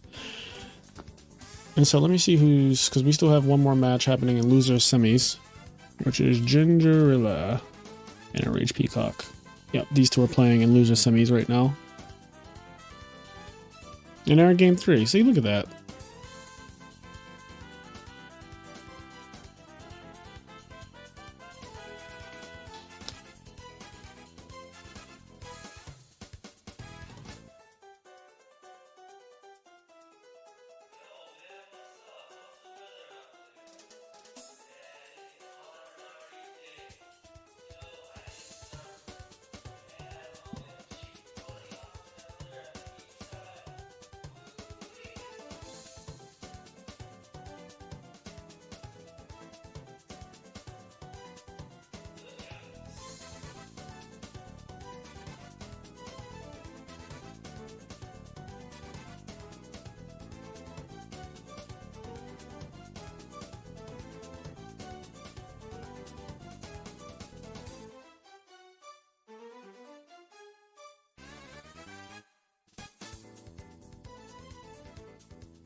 Yeah, return is crazy. I mean, he's undefeated. He's in winners finals, so someone's gonna have to beat him twice in order to win the tournament over Bat Robot, aka Dave, Zombie Dave.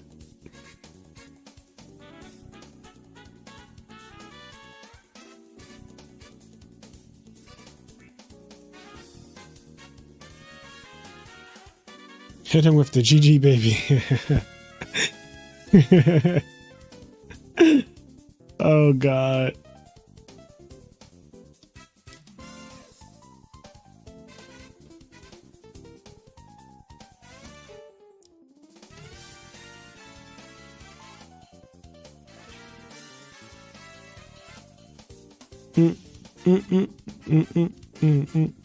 Ace of Spades says, do you do this every weekend? So I typically stream on Friday nights, yes. And then sometimes I'll do, like I might do it again tomorrow because I don't have plans for this weekend. I'll be busy the next 2 weekends. But tomorrow I might do one of these, and then Sunday I think me and Kenny and Stango and the group are going to like watch some Saw movies because we're doing a Saw marathon. And I also need to catch up on some anime and stuff. So Sunday I won't be doing this for sure, but yeah, Ace of Spades, I do try to do it. I do at least one tournament every week, usually. Sometimes more. It really depends on if the people in the Discord server if they want to play. The entry fee is only $5, and then I pay out all the money to the top 3 players or whatever. And then the winner of these tournaments, they also get a special role in the Discord server.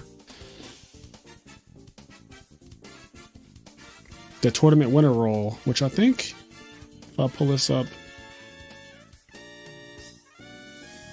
you will be able to see. We got some people who have won tournaments here. James Ark is one of them. Look at that. Look at our boy James.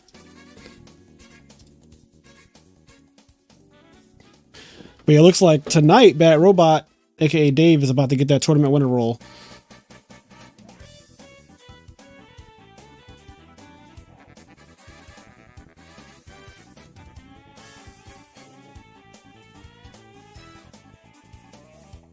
Brain control. I activate the magic card, brain control. Oh shit. Does he play Cyber Dragon? Very nice Enraged Peacock. Steal the Prisma, reveal the Chimera Tech, send the Cyber Dragon, become the Cyber Dragon.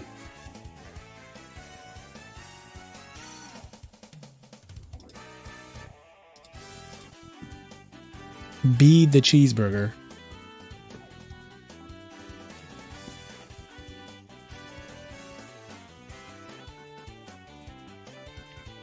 Trap dust shoot. Okay.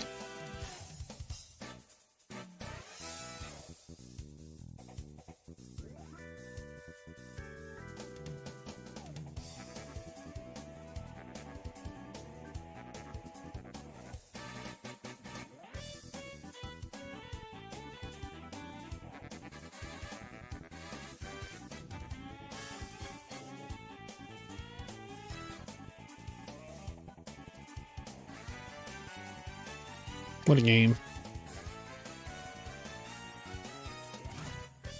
Why did Brain Control do so much? It like stole one of his monsters so that it could transform into another monster to steal his other monster and then attack for 2000. Like, why did Brain Control have all of those effects just now?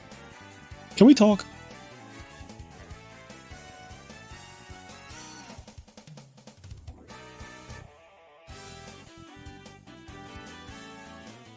Like, this man really paid 800 life points to steal both his opponent's monsters, turn him into his own monster, and then attack for 2000. That's what his 800 life points got him. That is fucking absurd. But Absolute Zero's out now, so you know how that go.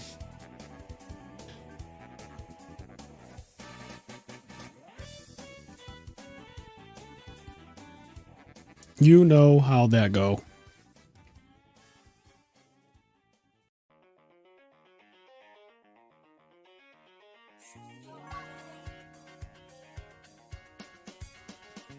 Brain Control might be a good card. Brain Control is the card, honestly. I blame Chimera Tech for being nutty. Yeah, Chimera Tech is pretty broken. Against machines, it's like crazy.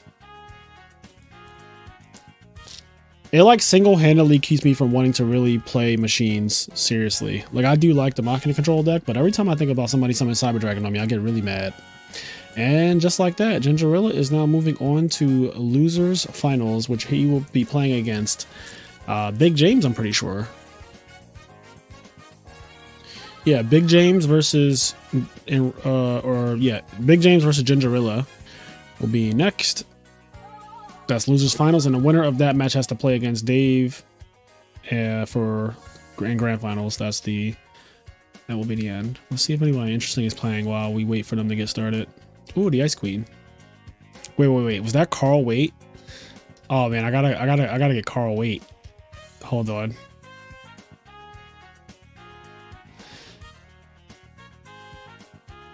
Let's see what's cooking over here.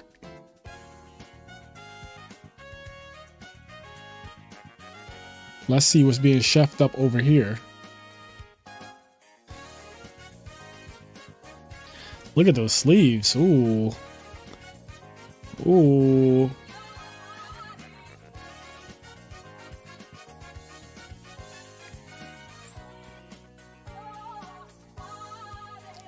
Oh shit, he's actually playing machines. Gadgets. People need to put respect on his deck. I feel like gadgets are mistreated in Edison.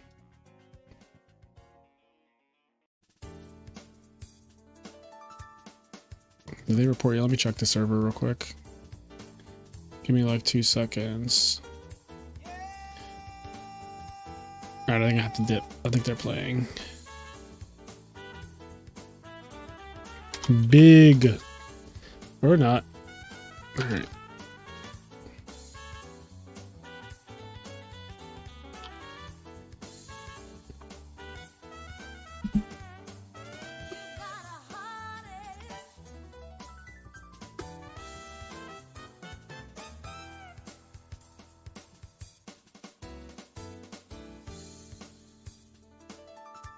Oh wait, there we go.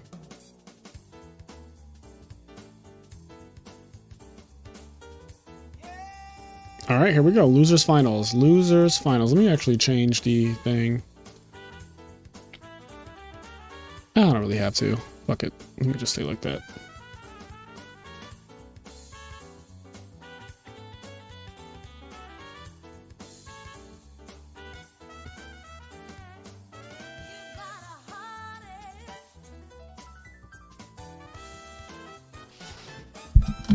Who y'all got in this matchup? Big James or Gingerilla? Let me do a poll. Let me do a fucking poll. Don't ask me why I cursed there randomly.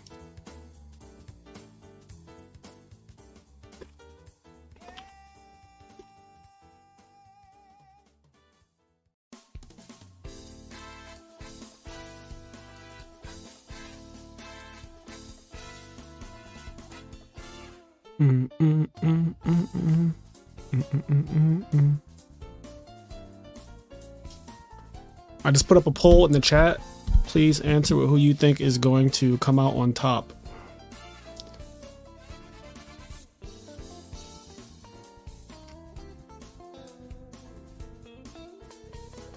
Lewis said Big James is an Avengers level threat. What does that mean? What does that mean? It just sounds so crazy.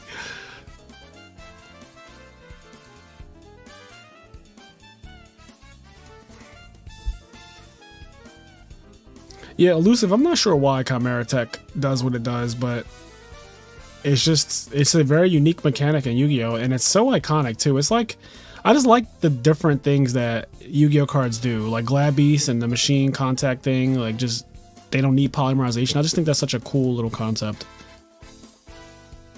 You know what's not a cool concept though? The original pendulum summons. Those are not a fucking cool concept at all. That was an abomination and Konami had to retcon the entire thing. Alright, I'm in this poll. I think only a few people answered, but... Oh no, we got 12 votes. And it was perfectly even. Perfectly even. Wow, you rarely see that. Big James and Gingerilla, perfectly even, as all things should be.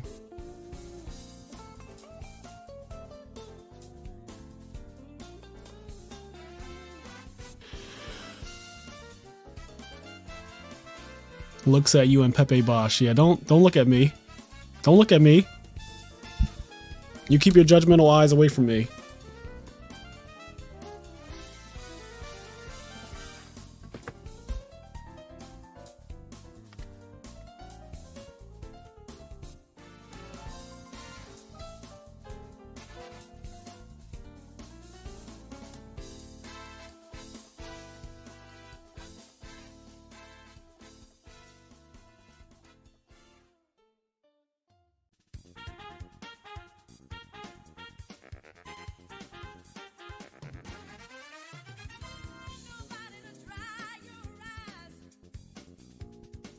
Drive me crazy.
So what is happening here? Oh god. I guess this isn't a total mirror match because Gingervilla's playing like some spicy shit. But I have fears.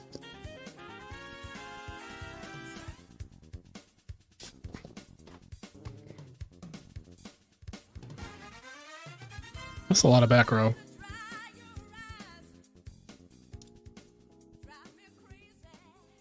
Heroblast is so good. Just straight up +1 removal and everything. Everything you need.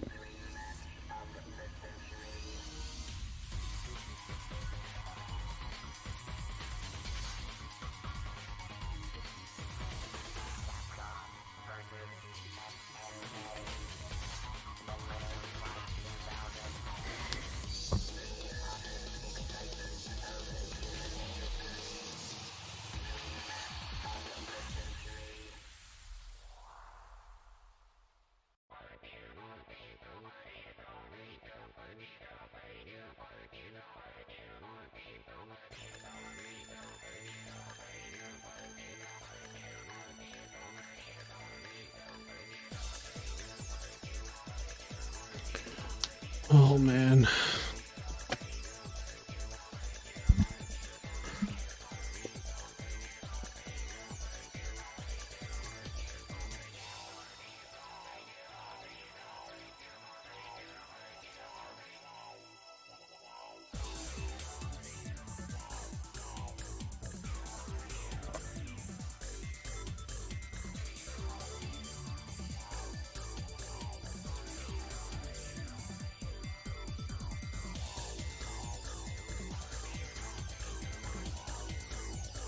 Bottomless to Prisma.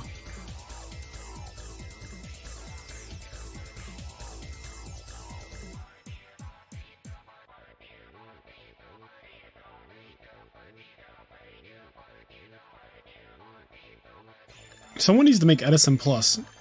Edison Plus is a format where priority doesn't exist. Everything is exactly the same, except there's no priority.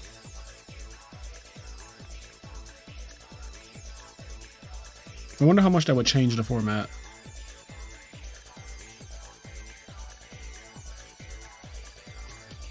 Now just imagine if Edison did not have priority.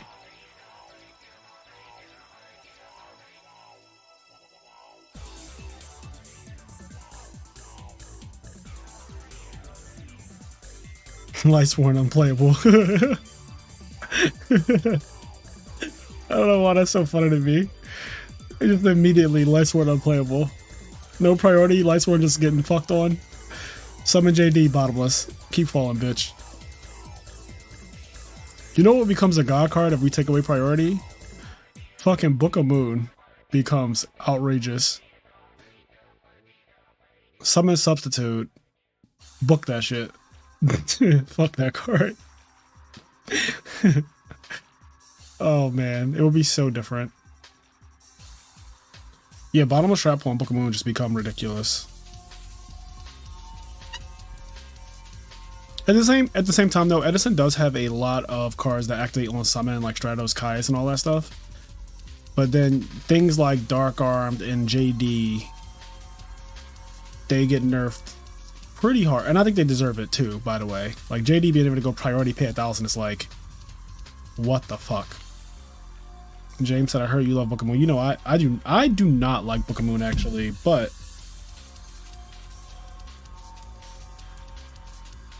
funny because I won a YCS with 3 Book of Moons in my deck.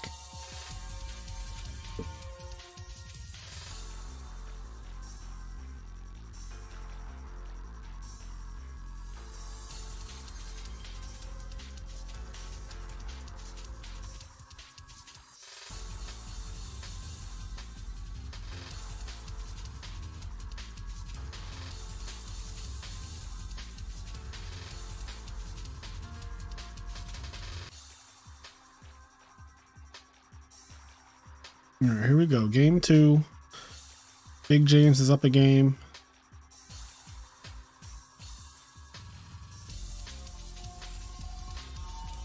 Sorewa Big James.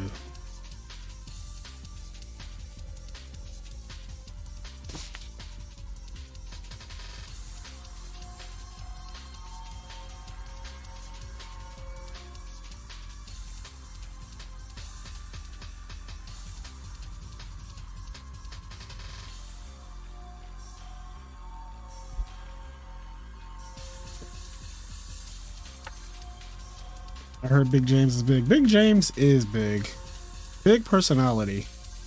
Look at that. Snowman Eater again. This card is so good in this matchup.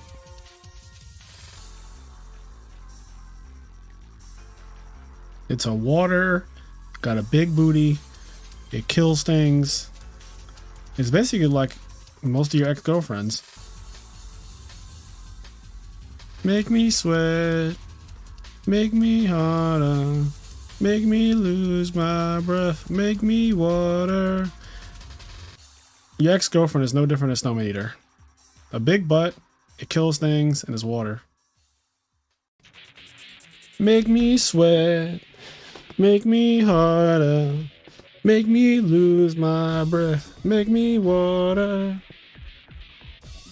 Pretty sure I played OCG 2011 format in Korea, and it was crazy.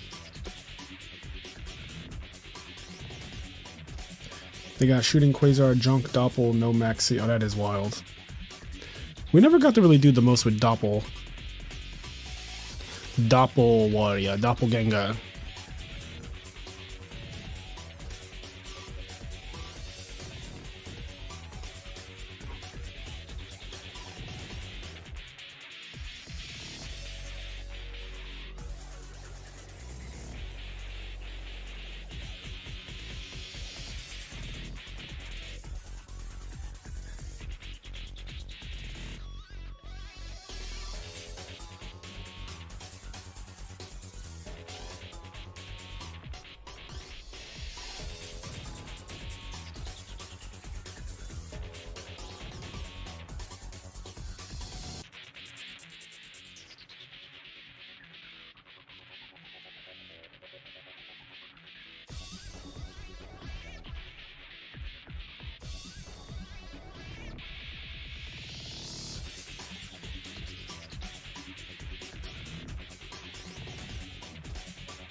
Life points are dropping fast. Life points are dropping fast.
see, where are we at in this game? James is trying to take it down 2-0. I have so many gripes with Mocking and Gearframe and Fortress, and I really don't like when you people compare it to Stratos because it's not even close. Like, Mocking and Gearframe is not Stratos. And it's not even a real +1 because to summon Mocking and Fortress, you fucking have to discard it and another card, so you instantly lose the advantage that it gave you.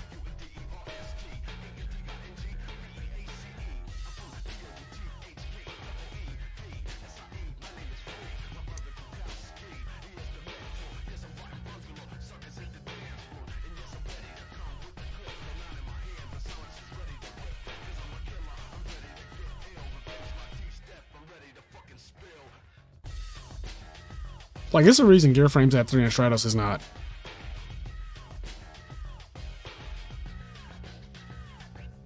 There's actually many reasons.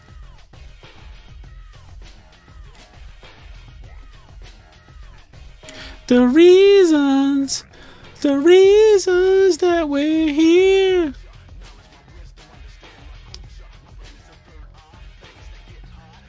Yo, James is not slowing down. He is coming for Gingerilla's life points like a madman. Is there a Gores? There is not a Gores. This is rough. 1700. I'm noticing this trend where Big James has like less cards than his opponent, but he's just winning the game. And that's kind of my vibe. Like, I know people like to go plus and all that stuff. I just like to win.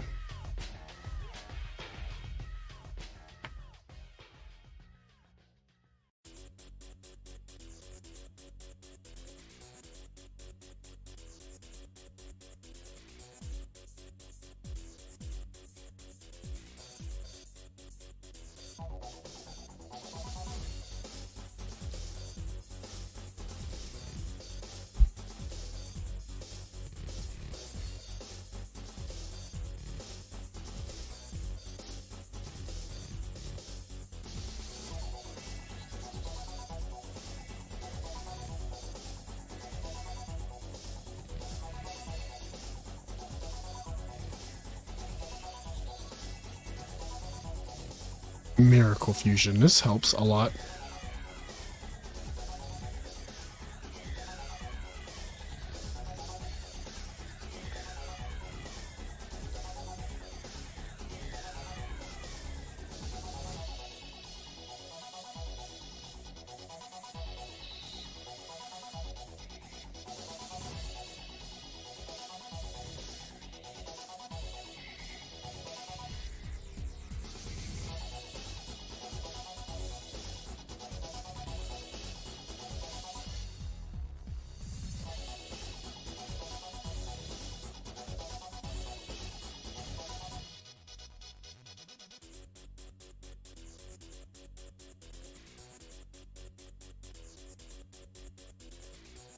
Elemental Hero Gaia.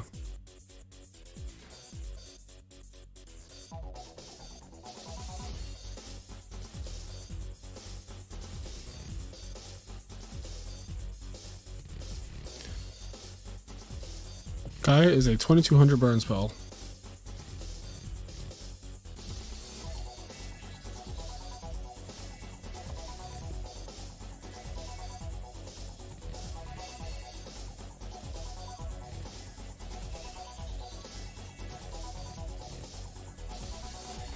There we go, Miracle Fusion again.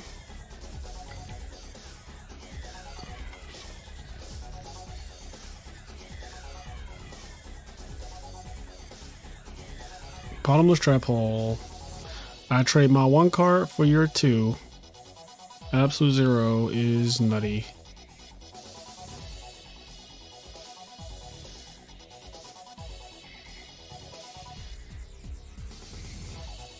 I hate that Fortress is weak to every trap. And also this.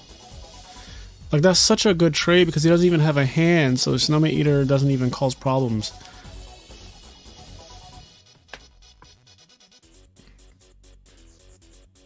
I kind of like Crystal Seer and Hero so you can dig for Miracle.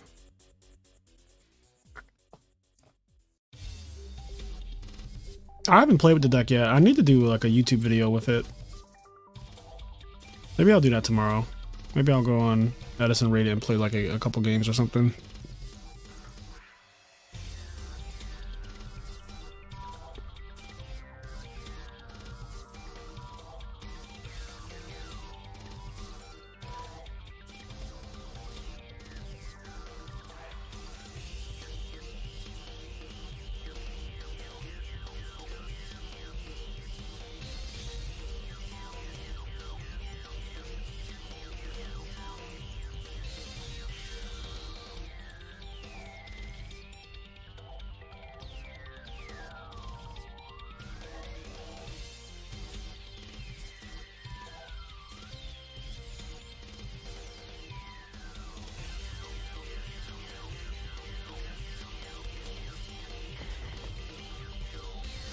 Prison.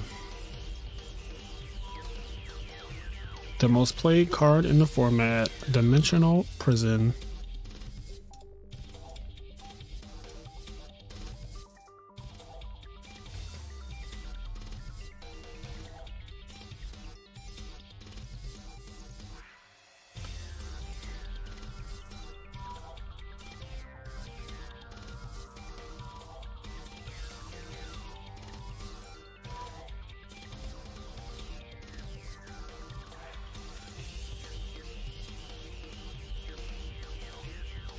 Let me read your Crystal Seer says this is going to be an erotic version of it. Where is it? Oh, he hasn't drawn it this game.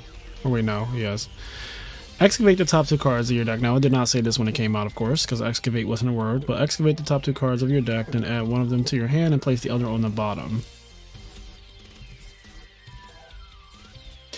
Right now, Big James is up a game, and this is game 2. So, if Big James wins, that's the full set. If not, we're going to game 3.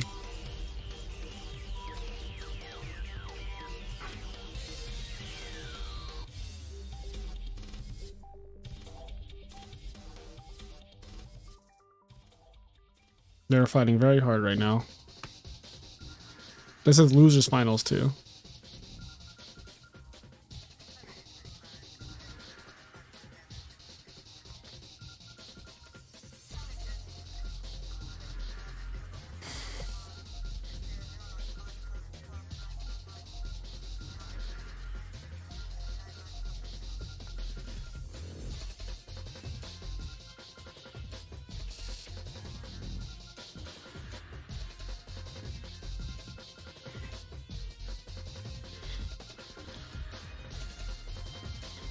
Is that the 3rd Miracle Fusion?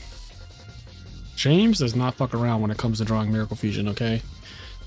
I am terrified of that.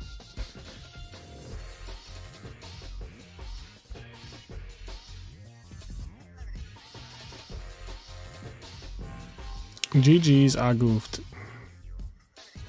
Alright. We got Big James versus Bad Robot in the finals, aka Zombie Dave. Let's see which one of them is getting the tournament winner role. And Dave Vieira is in winner side of grand finals, which means you have to beat him twice in order to win the tournament. He has 2 lives. You have to beat him in 2 full sets. So if he loses the finals, he's trash. That's basically what I'm saying.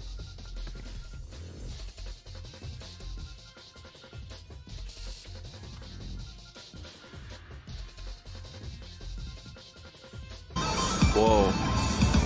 Okay, ain't nobody asked y'all to start playing shit out loud, okay? How are there no good streams on tonight? Alright, I'm closing Twitch. Close the Twitch. Alright, so we're about to go into grand finals. Oh look, they're already fucking starting. Look at them. I like that. They just went right into it. Good luck, guys.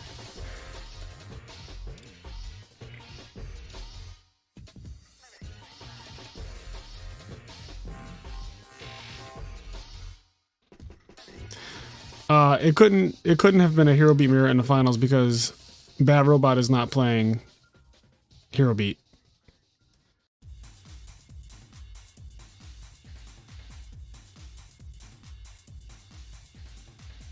Oh, format guru. Gear frame isn't limited and no one plays it. Stratos limited. 90% of the field plays it. Stratos has spoken. Yeah, Stratos is actually just like they're so worlds apart in the decks that they enable. Like, I'm not saying that Gear Frame is a bad card, obviously. I think that the comparison to Stratos is just, they're not really comparable. Like, the only thing they have going for themselves that is, like, you know, something to say about both of them. Oh, 4-star, 1800 monsters, that's it. But, like, what they search and their effects and how the game is impacted by them and the decks that they enable are just so crazy different. Like, Stratos has a second effect that is very real, whereas Gear Frame equipping is like, sure, man, put your fucking Gear Frame on your fortress so I can deprison them both.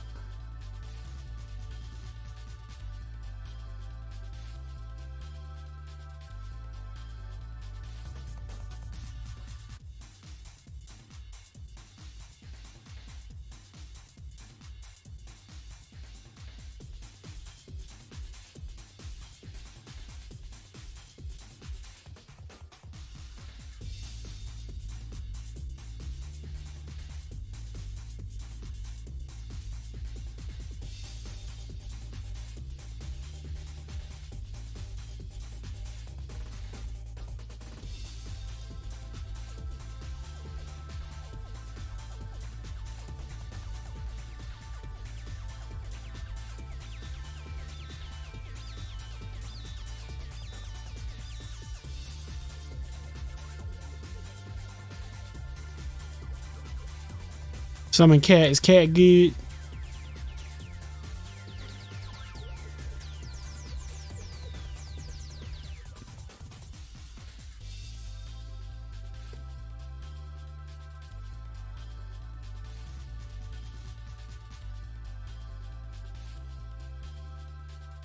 Damn, Gingerella. Triple Machina Force? That might be a little bit too many. I can't imagine playing Triple Machina Force in my deck. Like, I get it. I get why you would want to. But I also think there's no fucking way.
Big James. This rule oppression is doing...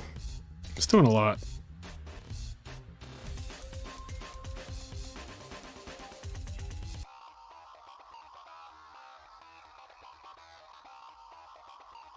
Oppression is your only chance, little James. Not little James. Oh no, did he just resolve Ocean? This game got bad.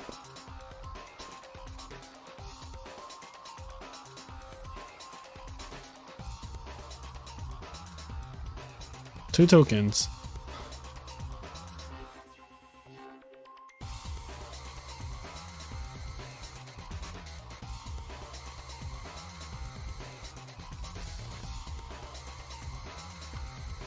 Oh, you know what? I can actually grab the deck list too for first and second. Let me do that while they're playing.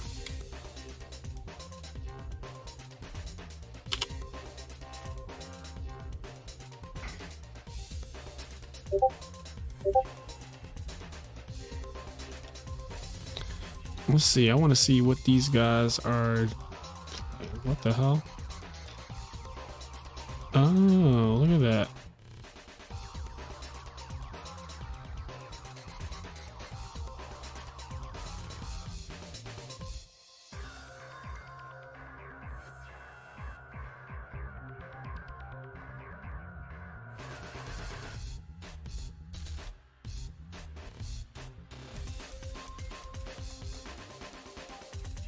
So the deck lists after they win, they're posted in the we have a channel where all of the first and second place deck lists get posted in the Discord server. So I'm not going to show them right now on stream, of course, because they're still dueling. But yeah, some interesting choices. This Crystal Seer Hero Beat deck that I know James has been loving, and he's definitely the inventor of it because I don't know anyone else playing this shit before him. And then Dave has like his own. I guess this is like his own version of Diva Hero, but it is teched out to the max. Okay, Future Fusion. Then don't forget, Dave, aka Bad Robot. Bad Robot is on the winner's side of Grand Finals. So in order for him to not win the tournament, he has to be defeated twice.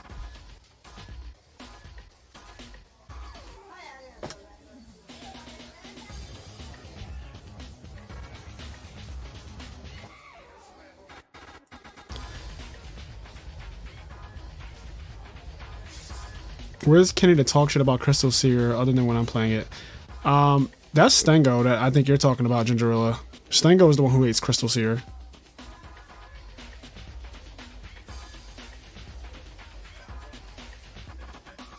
Style Cologne said, what do you think about Edison cards like Lone Flyer, etc., quarter century in a new rarity collection? I mean, they look so fancy. So I'm gonna be honest. I am not a fan of any new rarities, really. Like, this is just me being a boomer, but since I quit Yu-Gi-Oh! In 2016, I'm not really, like, big on, like, Starlights and quarter century rare and collector's rare and all this shit. Just give me ultimate rare. All you need to give me is exactly how my best friend did my frog deck.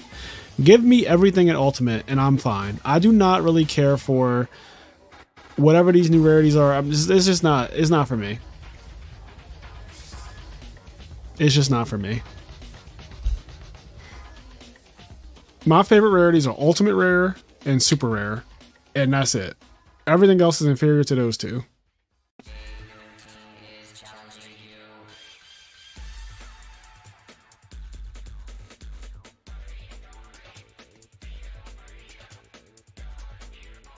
Ultimate Absolute Zero would be so outrageous. It would be so outrageous. Just the way it would look. Not even the cost of it would be ridiculous too, but excuse me. But yeah, that would be, oh man.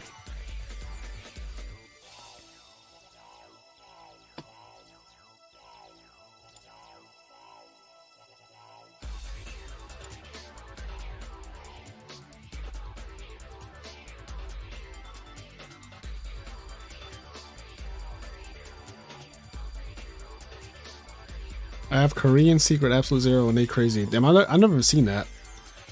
I've never seen Korean Secret or Absolute Zero.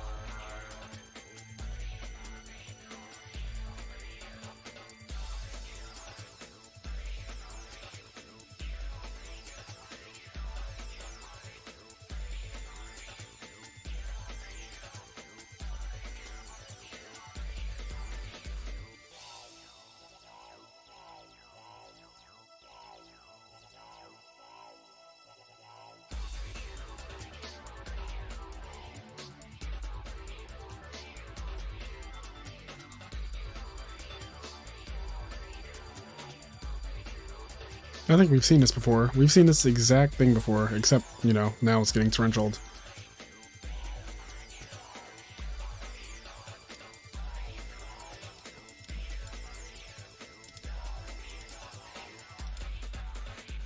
Does he have gores? He does not. And okay, so Treeborn is at least in the grave, so there's that.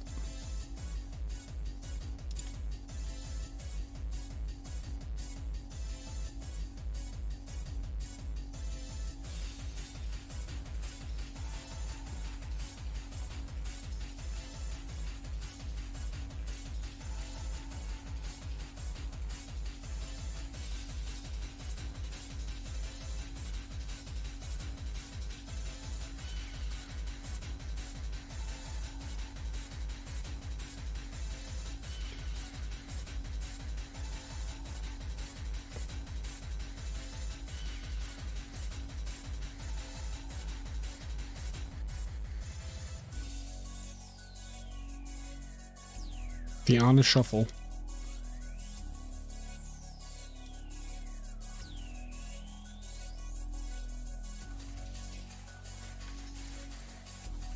Edison does have a lot of decks that he play.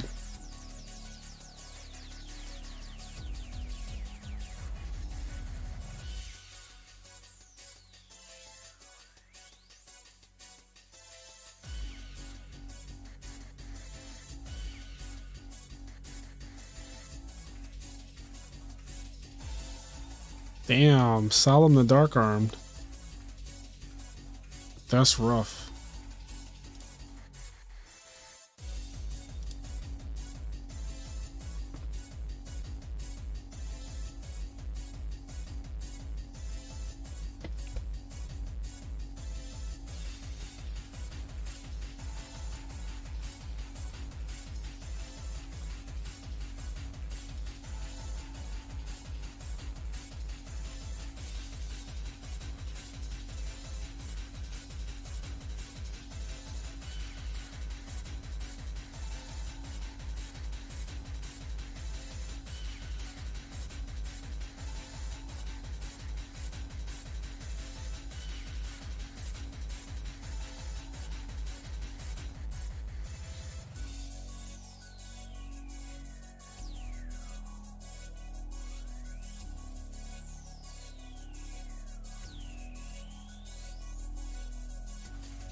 Spine Gilman ulti would be crazy. That, for no reason, that would just be so crazy. Ooh, DD War Lady. James is trying to get a quick 2-0 for this first set. Okay, Raigeki Break. Killing the DD War Lady. Okay. So this set monster, I wonder what it is.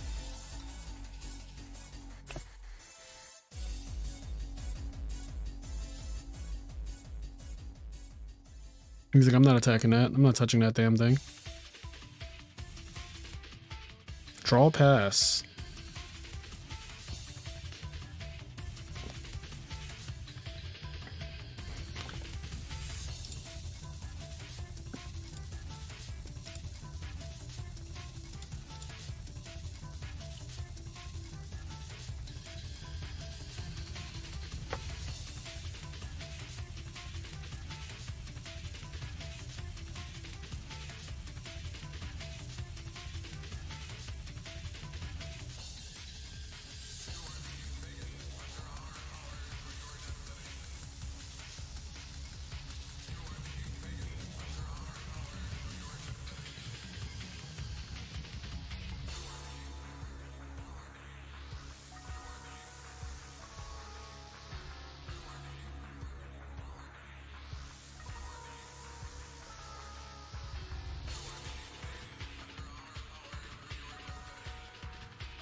Oh shit. Oh god.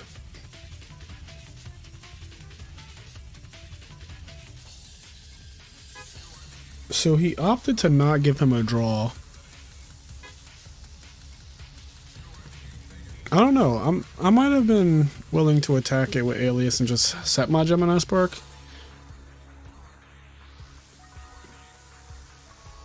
But this Dyna is riding out.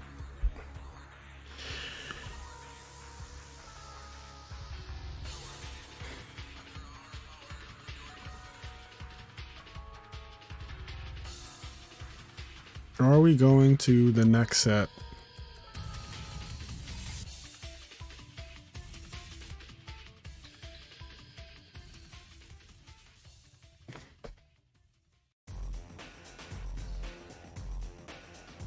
Oh, Snowmeter, that was clutch. That was very needed just now. Holy shit.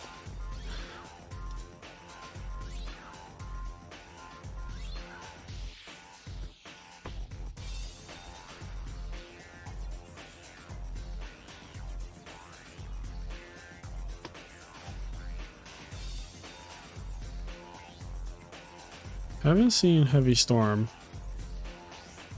But here comes Miracle Fusion. And Torrential's in the graveyard. I mean, this is the comeback quest for sure. This is where he's trying to mount the comeback. Now, James hasn't seen a Miracle Fusion either, though. So, if you know Big James, you know that he also likes to draw Miracle Fusions. I wouldn't be surprised if one of these back rows is Miracle Fusion.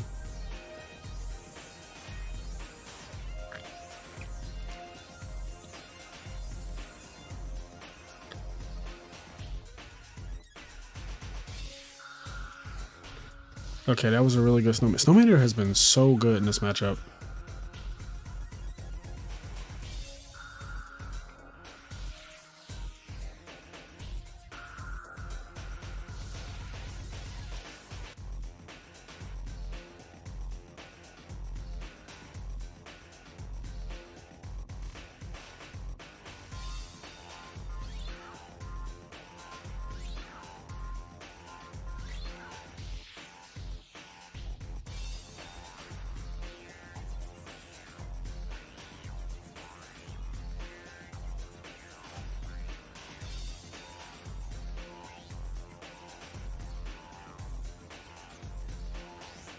And there we go. So this whole Crystal Seer idea, honestly, because of the way it works where you like find your miracles and stuff, or find your water, or find your heroes, I don't think it's that bad. Now, I haven't played with it yet, but just watching it, it seems like there's real merit to it. Like the Seer is kind of nice.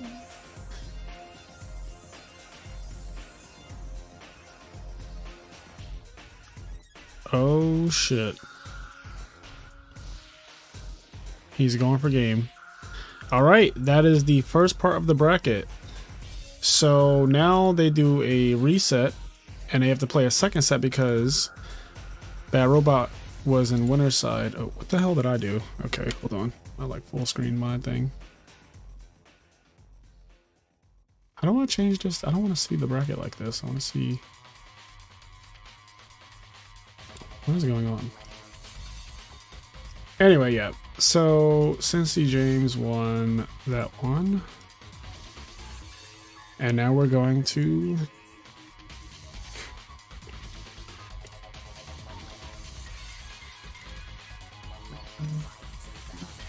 Alright, so whoever wins this wins the tournament officially. This is a double elimination tournament and both of them have lost an entire set. So whoever wins this set wins the whole thing.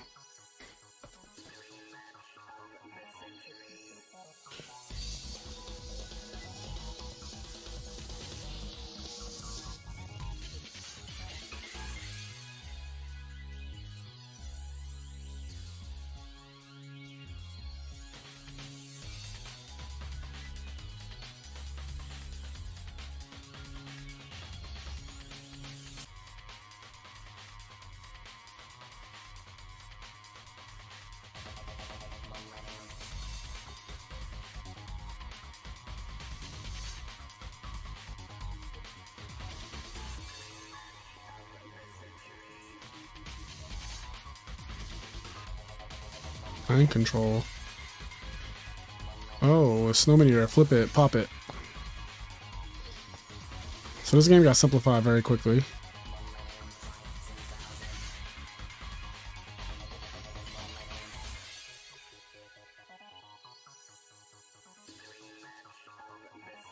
Bottomless trap hole, yada.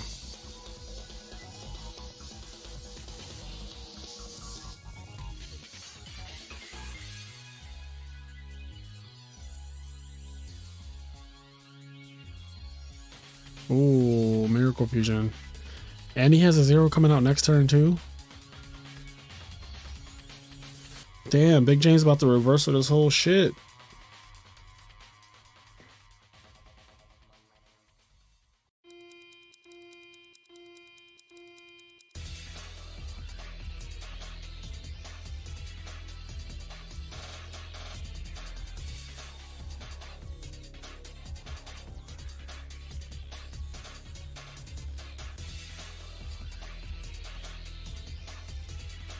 One for one, okay.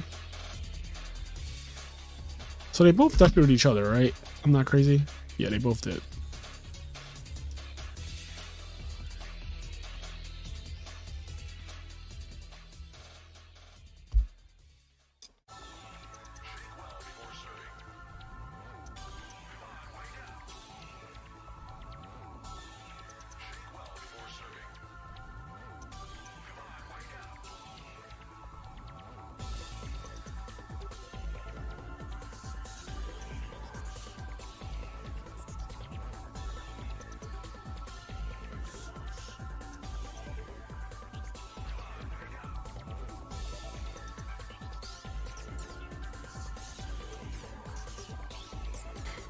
Ugh, setting Debris Dragon, that is... It's not what you want.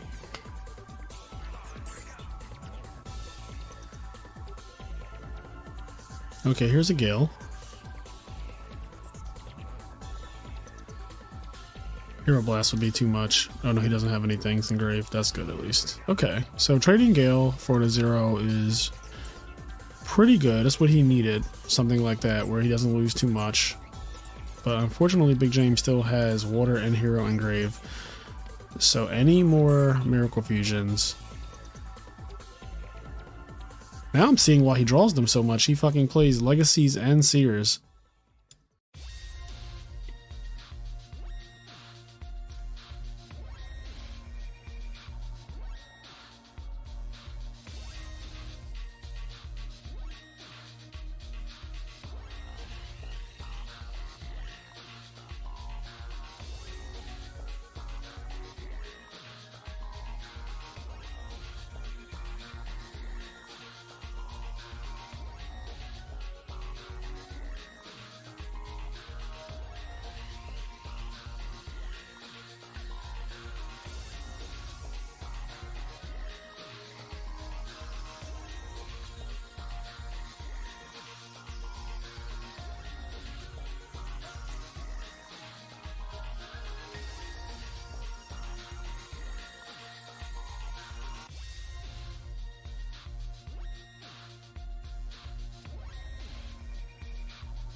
Uh-oh. Uh-oh.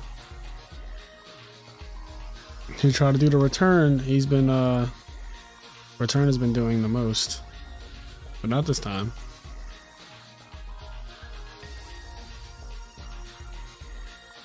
Jeez, only way you win. Shots fired. Shots fired! Shots fired!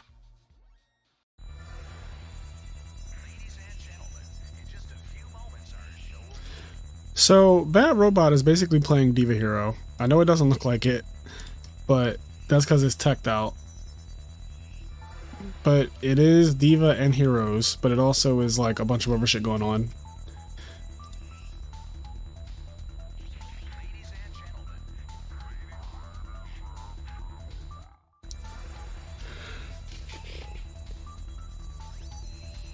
So he started for Heavy Storm, but he has to live 2 turns.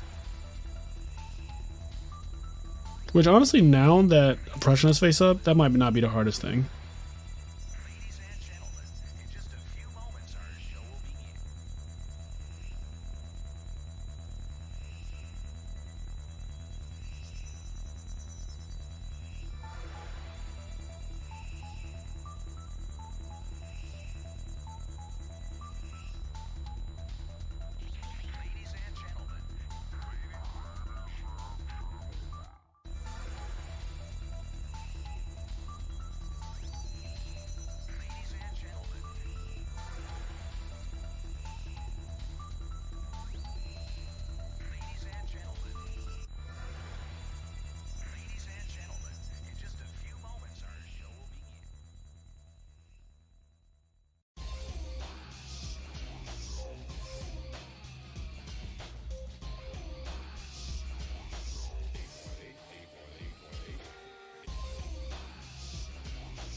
What a fucking game. Are we gonna see a Miracle Fusion? Nope, no Miracle Fusion, just a lot more back row.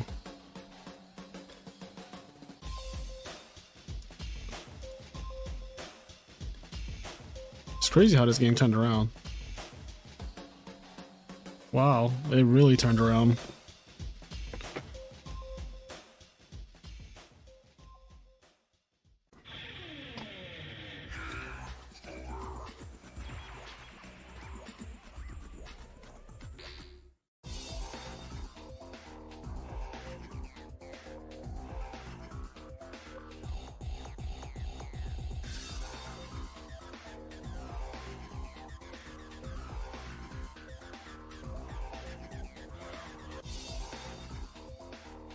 Yeah, we knew that torrential was coming. It's one of those situations where you almost wish that you didn't have to summon on a standby phase.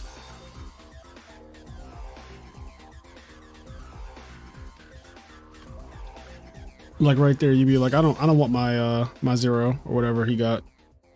I don't want it.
I can't believe how much this game turned around.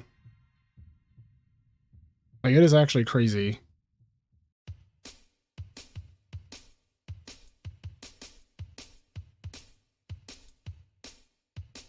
Wow. I cannot believe how much that game turned around.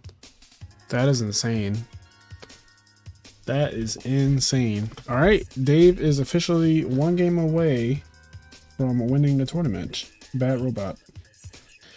Dave, what the fuck is with this name, Bad Robot? I do not like this, because I keep on calling you Dave, because I actually know you. And then I keep on looking at the screen and seeing Bad Robot. I'm just like, what is going on? Like, why is your name not like Zombie Dave or something? Like, what is his name?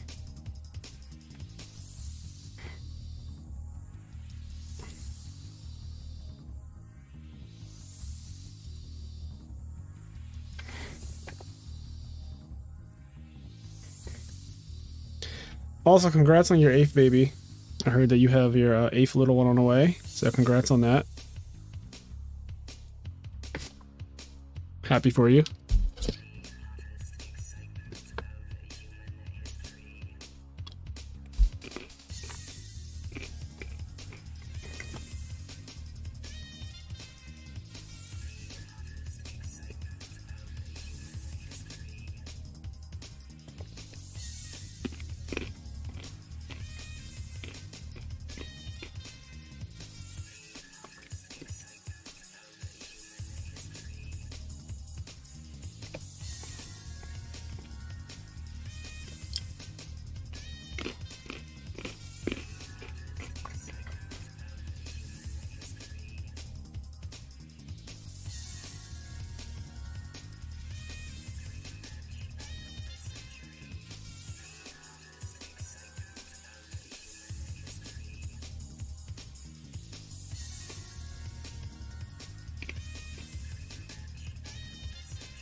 I have an NBA team now, this guy.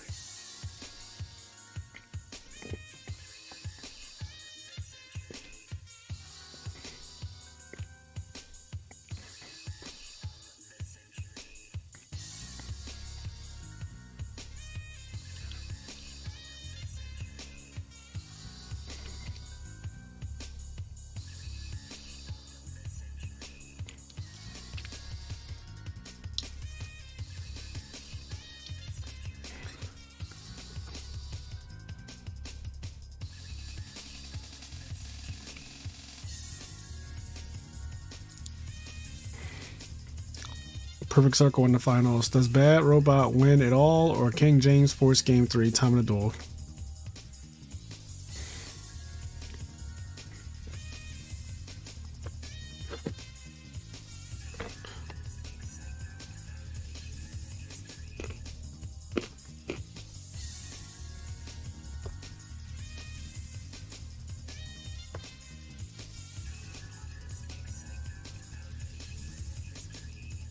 The way this Treeborn just told that Crystal Seer to square up, it's crazy.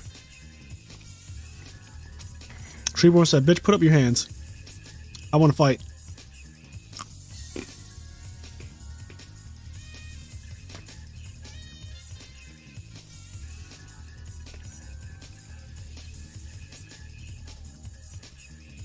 Oh no, does Big James not have any monsters?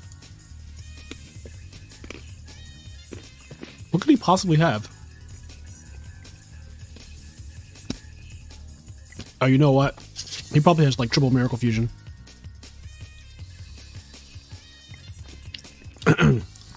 Really? He's gonna make the army arm? For what?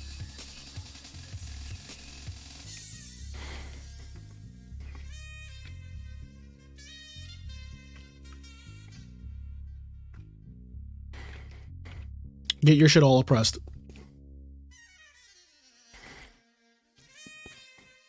Get your shit all oppressed. Treeborn is so broken, even in decks that aren't frogs. Especially against Hero Beat, where like you can just wall off their one alias or whatever the hell.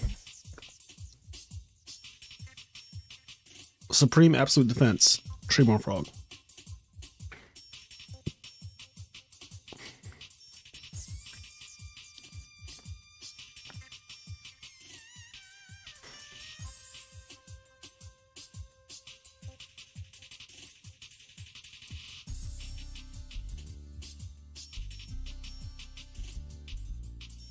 Still no monster from Big James.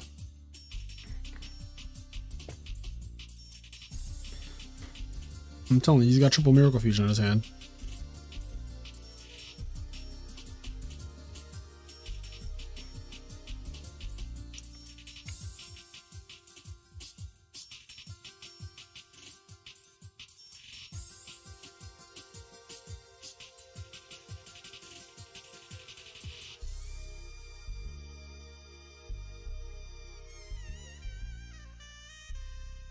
It's always dangerous to have 5 back row and one of your back rows that you have is Royal Oppression, because then you can't Starlight Road Heavy Storm.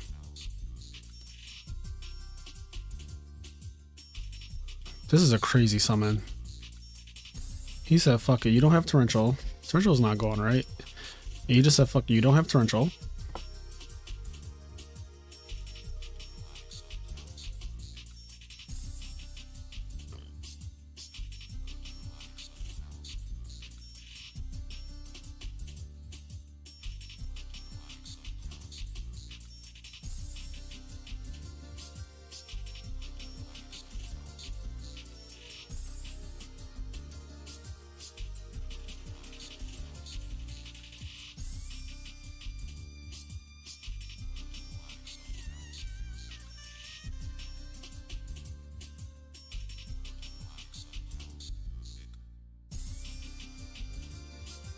What an interesting turn of events.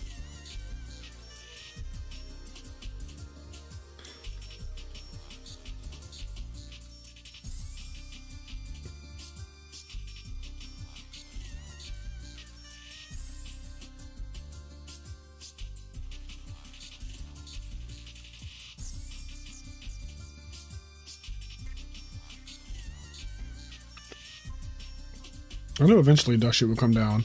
I'm just wondering where the hell are his monsters at? He's just not drawing his own monsters. Luckily, Super Poly lets you play with your opponents.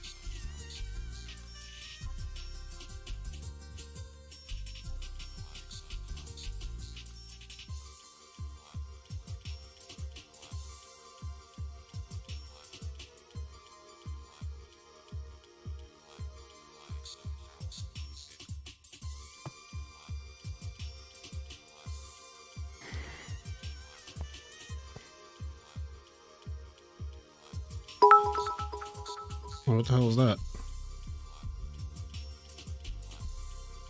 Oh, we got a new subscriber. Nice.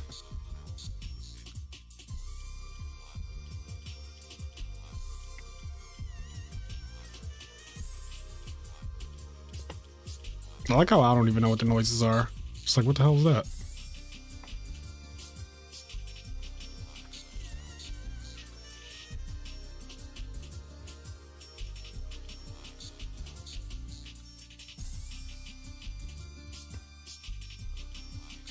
Put back Diva with Oppression face up. Interesting. Miracle, Soul Release, Avarice, Mali, alias Diva Dad. And there's a Malicious and Grave too. So that's the second Malicious, which is awful. He has enough to play Avarice and leave Treatment Frog. So things are not terrible for our young hero.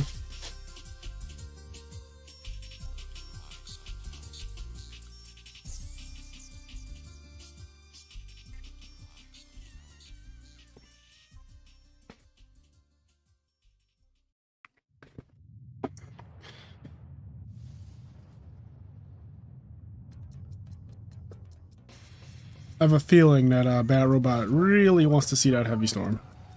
You know? I think he really wants to just draw that Heavy and make his life a hell of a lot easier. Those are the vibes. Also, we are at 47 likes. Thank you guys so much. I would appreciate it if we can get 3 more to get to 50. That would be awesome. Just 3 more likes and we can get to 50. This is the grand finals. Okay, he's going for Caius here. Interesting. So Big James is thinking.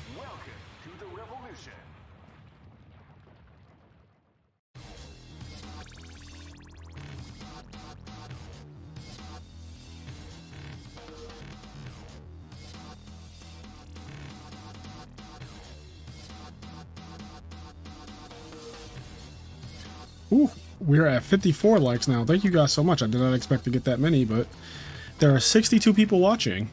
Welcome to the channel. Please subscribe if you haven't already. Although I assume that if you're seeing this, you probably subscribed, so. But yeah, this is Grand Finals. Bat Robot is up a game. And Sensei James is fighting for his life to remain in this tournament and force a Game 3 potentially.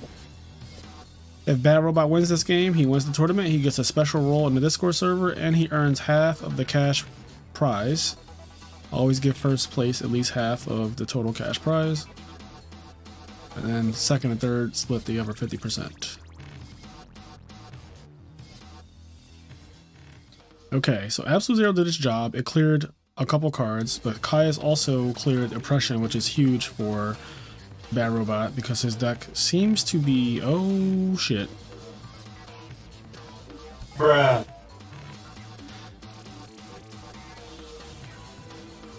Alright. What's he targeting? Is the summon successful? I guess that's the first question. Solemn Judgment.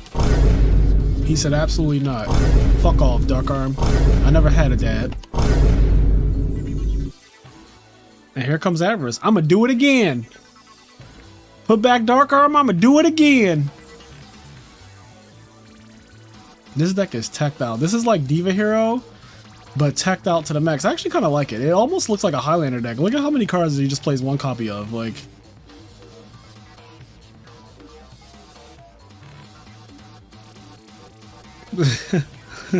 I never had a dad. It's crazy. I'm dying. Oh man, that's got to be racist. There's no way. I'm gonna just keep it real. There's no way that is like of our culture. Oh man.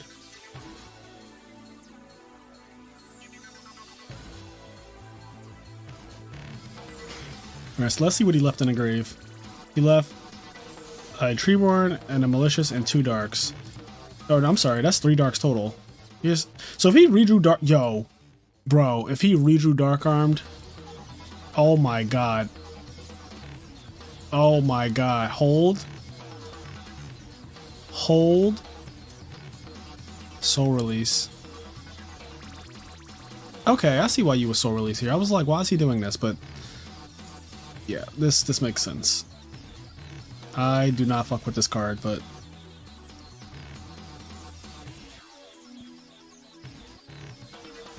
now you're just being petty.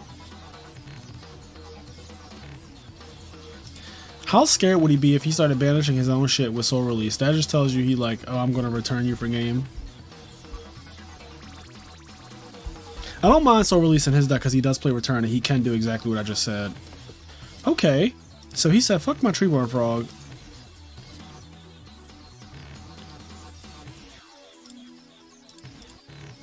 Absolute Zero into no monsters.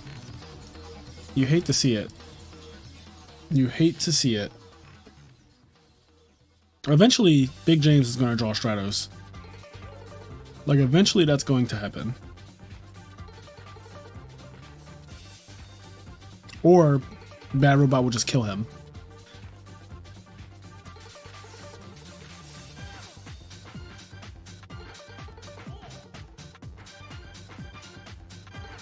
Why is the soundtrack so good?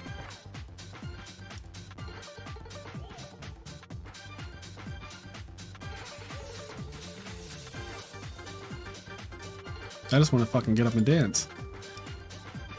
Oh.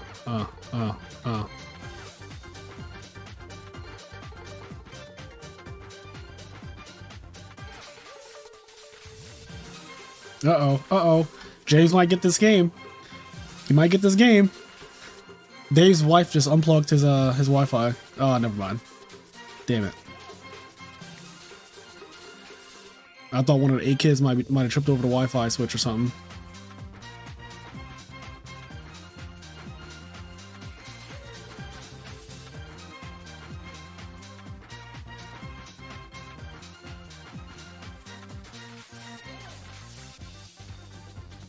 There we go. There's the miracle.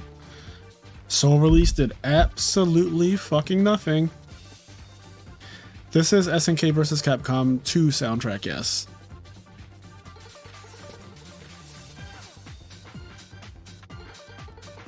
Damn. Zero with the Dyna? This might be game. We might be going to game 3. I'm not gonna lie to y'all. We might be going to game 3. I need to see a brain control pronto. That ain't brain control. If you think this attack is gonna walk, you got another thing coming. Oh no, it walked.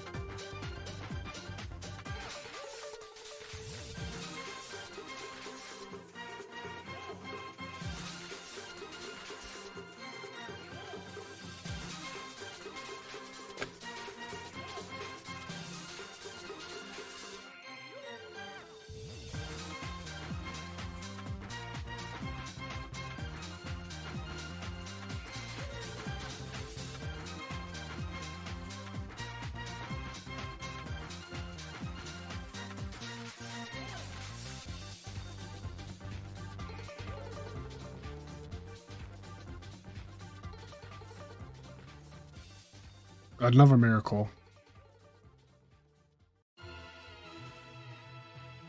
The best way to handle a 0 is to summon your own. Don't call it Diva Pile. Not Diva Pile.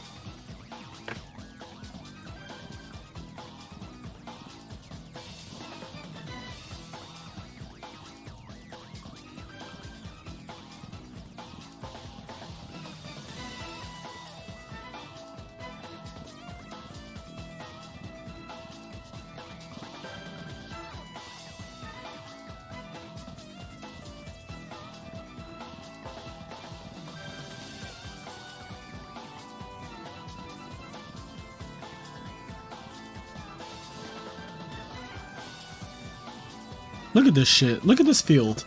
This is a rant. This is a full fucking rant.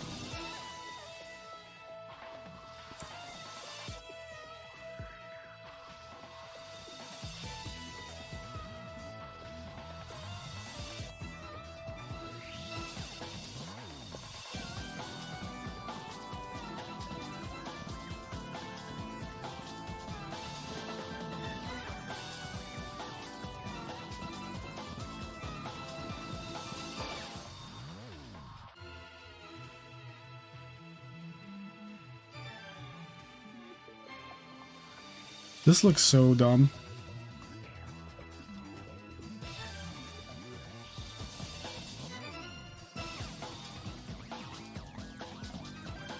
Alright, what I want, and I know this is not even possible, but I want Big James to brain control Bad Robot's Absolute Zero so he has 3 Absolute Zeros. And then I want him to play Super Poly and fuse them for another Absolute Zero. And I want to unplug my fucking computer and go to sleep. That's what I want. I want it right now.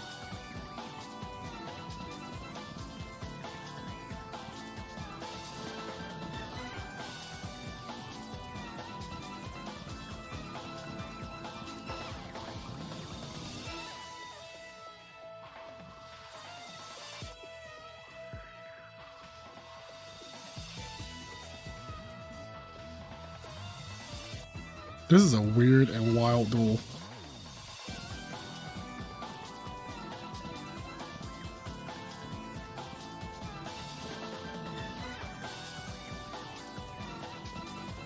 Summon Deep Sea Diva.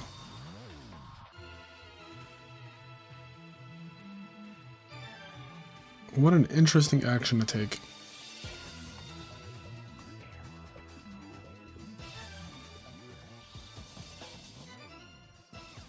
No effect on Diva. So, what's that telling us? Okay, that's his third dark again.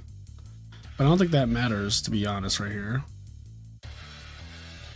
A Catastor in defense mode. I am so... You know what, I'm gonna let Bad Robot cook. I'm just let him cook.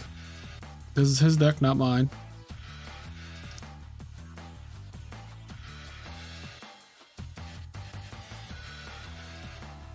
Let him cook. I see we got some people watching too. Look at that. We got some people watching the grand finals. I see you in there with your watching asses. With your watching asses. Okay, we are 2 likes away from 60. Normally I wouldn't care, but we're 2 likes away from 60, guys. Come on. Come on. Look at this 000 field and tell me that's not worth at least 2 likes. Just 2. Just 2. One time for the one time. Thank you. 61 watchers and 61 likes. That's beautiful. I appreciate you guys. But what the how is this going to resolve itself? Look at the situation. Like how are they going to resolve this? I'm mad looking at it. Like, I'm angry. I hate it. Let me see how many miracle fusions have been used. So, okay. Big James has only used 1, so one of these is from Future Fusion. And then Bad Robot over here has used 2 miracle fusions. Okay, for some reason, Bad Robot drew something that said, it's time to act. Let's reset the shit to the Stone Ages. Now what? What's next?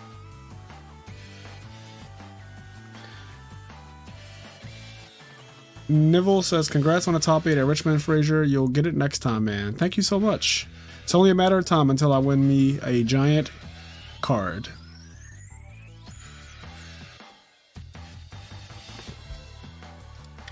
Oh, that's interesting. James has no more absolute zeros. So he has multiple miracle fusions left, but no more absolute zero. Oh, wait. He only has 1 miracle fusion left. I didn't even notice that Dave did the petty thing and banished a miracle fusion, which actually confused the fuck out of me. So now I'm checking people's banish pile. Okay. So James, they both have 1 miracle fusion left, but James has no more absolute zeros. So he can only summon Gaia, but fortunately, he does have an Earth monster to summon Gaia, so it's not like it will be dead when he does draw it.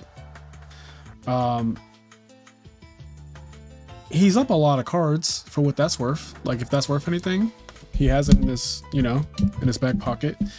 He's at 8 cards to 5.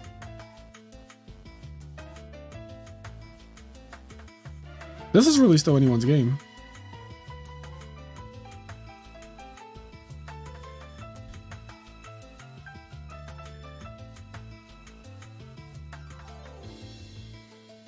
Who's going to get the tournament winner role in our Discord server tonight? Who is going to get the role? It lasts for a year. Oh, look at that.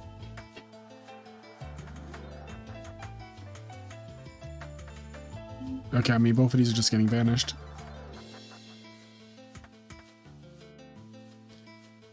Oh, what? Why'd he let it die? Does he not know? Does he not know that DD War Lady can still banish that?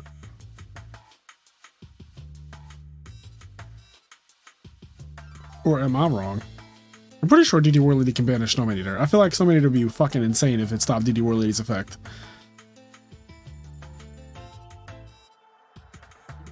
No way that's real. Is Big James throwing? Is that what's happening? Is he like, I'm throwing now? I mean, it is late. Maybe he's like, fuck it. I want to go eat or something. I don't know. I really don't know. Bruh. I'm just a spectator. What the fuck?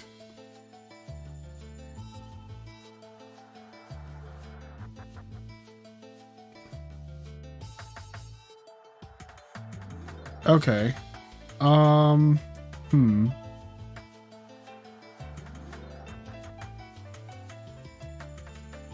You owe me pizza. Watch it be another one. Okay, so similar.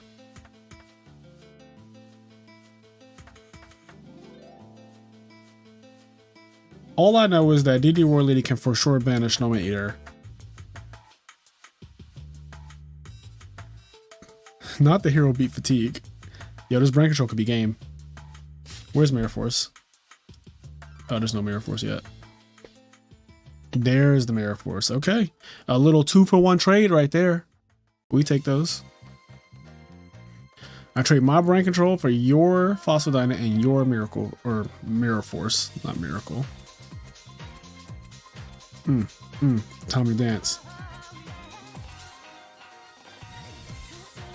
I might do one of these tomorrow too. I might run a tournament tomorrow since I don't really have plans this Saturday. I might just run a tournament. Giving out that cash money.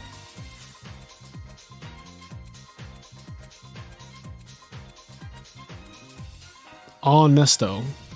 Okay, this game is very close. Brain control is out of the picture, which I think is a huge sigh of relief for Big James, but what's not out of the picture is Heavy Storm. Heavy Storm has not been seen yet from Bad Robot. And Solemn Judgment is in the grave. Now, I want to say that one of these is most likely Starlight Road, though, right? So, I don't know if Heavy Storm is even the card that he wants to see right now. But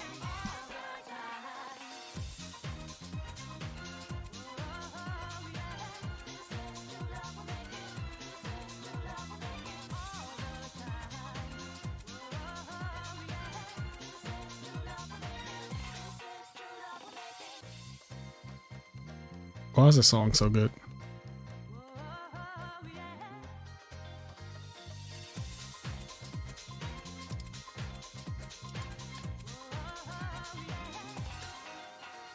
Solrex says, what are your thoughts on Hat and Tengu format? I don't really have thoughts on those formats because I don't play them. Sean B says, I want Dave to sign my Legacy collection cards. Bad Robot going to win with the old school big defense monsters. Oh, there is the Miracle Fusion, the last one to summon Elemental Hero Gaia is his only viable summon off this. So he was waiting for a response, almost as though like DD Crow could be played, but I don't think DD Crow could have been played here because there's two Dynas in the grave. And I don't think Dave is holding double DD Crow, if I'm being honesto. Spirit Reaper, one time. It's gonna be Dandelion. Oh, okay, it's actually just game. That's what it is.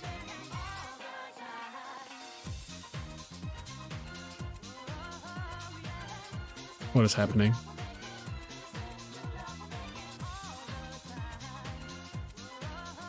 Okay, there's Gores.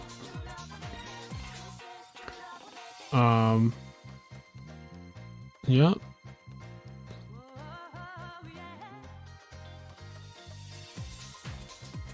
So if Gores connects on Stratos, that's game. So if you have Heavy now, you would definitely play it because you don't care about like Starlight Road. You just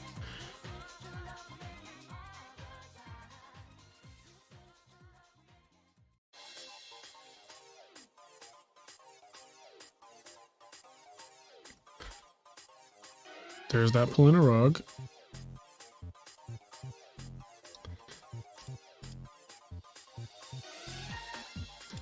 Now he knew that he had pulling a rug because he accidentally activated it. Gem Spark, there we go. Okay, so normal summon's been used. Yeah, we're going to game 3. Okay, here we go. This is the last game of the tournament. This is it. This is for everything. Somebody's going home a loser tonight. So 1-1.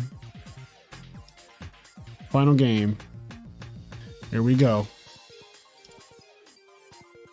Somebody's getting second and somebody's getting first. And ain't no in between.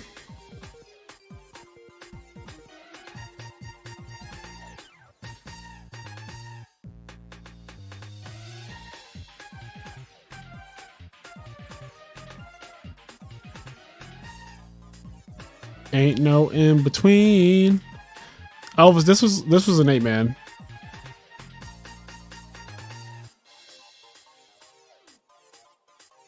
Double elimination. So Bad Robot was in winner side of grand finals, which means that he has to lose 2 sets in order to lose the full thing. He lost 1 set to Big James, and this is the second set, so they're going to game 3.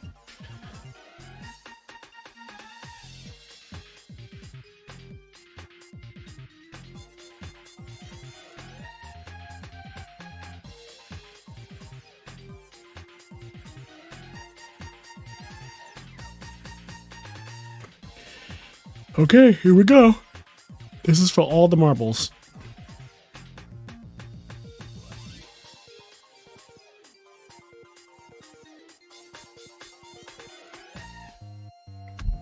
I should have done a poll. I'm not even gonna bother now because the game's already started.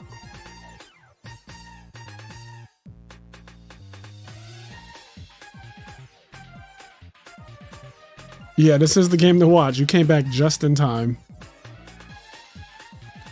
Okay, so we got Gold Sark for Future Fusion. This is the opening. Okay. No summon. Let's see if James drew monsters this game.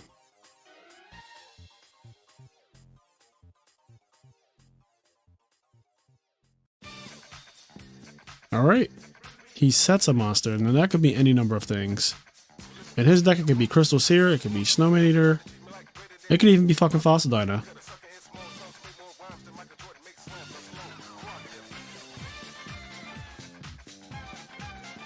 And he attacks into the Snowman. Yeah, it was in my head. I don't really think Crystal Seer is like in his deck right now.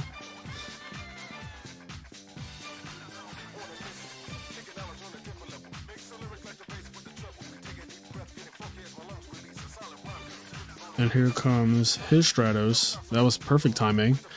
He could have already had that E-Call though.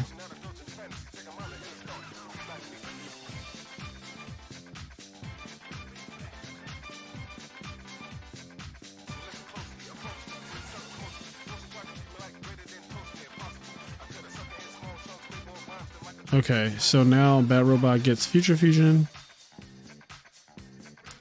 Big James has 2 back rows that he just set. So he could have drawn 2 back rows just now, which means that he either had traps and did not want to put them down. Ooh, Heavy fucking Storm. That's the card he wanted to see last game. Now what? Super Poly. This is huge. He loses a lot of cards in this trade. Oh my god, this is kind of disgusting. I don't know if I would have played the Super Poly. I do not know. I don't like the Super Poly, to be honest. This is so many cards. This is so many cards. Oh, that felt gross.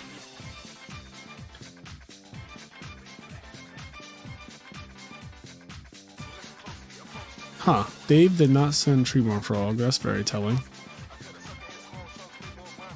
Okay. Okay. I was like, this just seems... Yeah, it just seemed bad.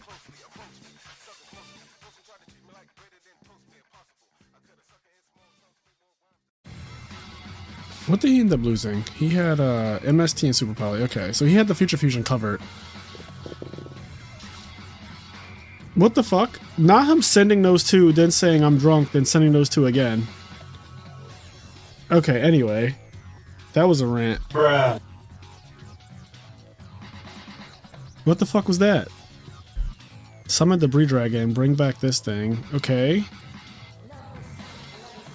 Are we just like making Black Rose to attack over 0 and they both die? Is that the play? This seems meh.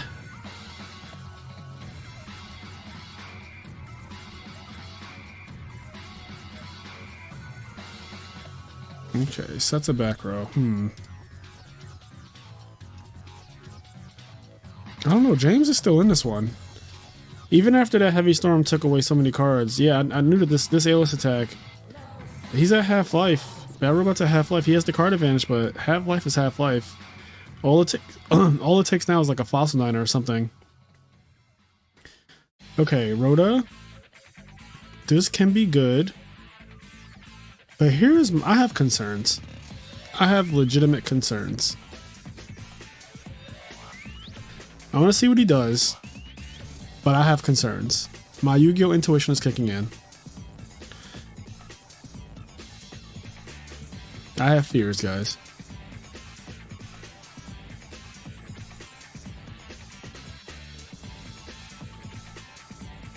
Yeah, okay. I was about to say, I have fears. Like, I don't know about committing too hard into, you know, some type of Goyo Guardian play or anything like that. Like, it might be a little bit too much dip on your chip, if you know what I mean. Got a little too much dip on your chip. But yeah, Armageddonite is the 3rd dark. So if Armageddonite goes to grave, that will be exactly 3 darks, and Absolute Zero is coming out next turn. So Dave could reversal this entire thing on the following turn. I'm excited. This is about to conclude really quick. This is about to conclude real quick. I think that we're about to see a very explosive turn, potentially. There is potential for an explosion.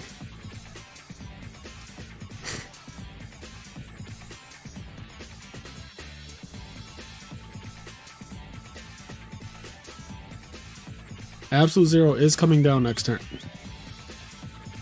Dave has... He has a couple more cards. Although I'd wager that, like, at this point in the game, like, the cards don't matter as much, like how many you have, because he's at half-life. Okay, so he is going to kill the third Dark, which you have to, right? You can't just leave it there. Because then he could just tribute it for Caius or some shit, and then you're just sick. So... Now, here's the just hoping, right? Like, Big James has to just hope that the only thing that happens next turn is that Zero comes out from Future Fusion, and that's basically it. Because if Dark Arm comes down too, and a normal summon comes down as well, and then that back row could be Return or some shit, this might be game. Oh, God. Alright, let's see if the devil is here. Bruh. Got him! Got him! What did I say?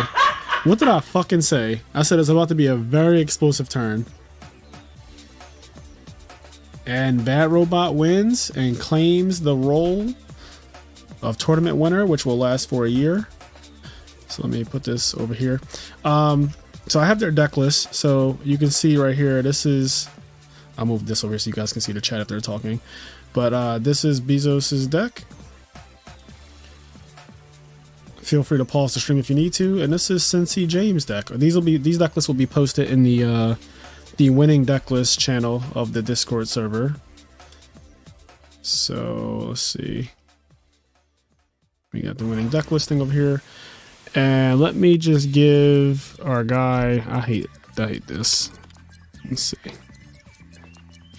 Let me give him his where is he at? There we go. Give him his tournament winner role. Boom. Okay, so now he has that role. So now, for the next 365 days, he will keep that role. Then we got some other ones. Look at, we got James Ark, Gingerilla, Fiend. He won the Frozen Soul Cup. He won $500 in cash. And Rage Peacock. And then Nick. I forget which one. But yeah. And we got Adam over here. Our tournament winners. So congrats to Dave Vieira, aka Bad Robot, aka Zombie Dave, on winning tonight's Edison Online Locals.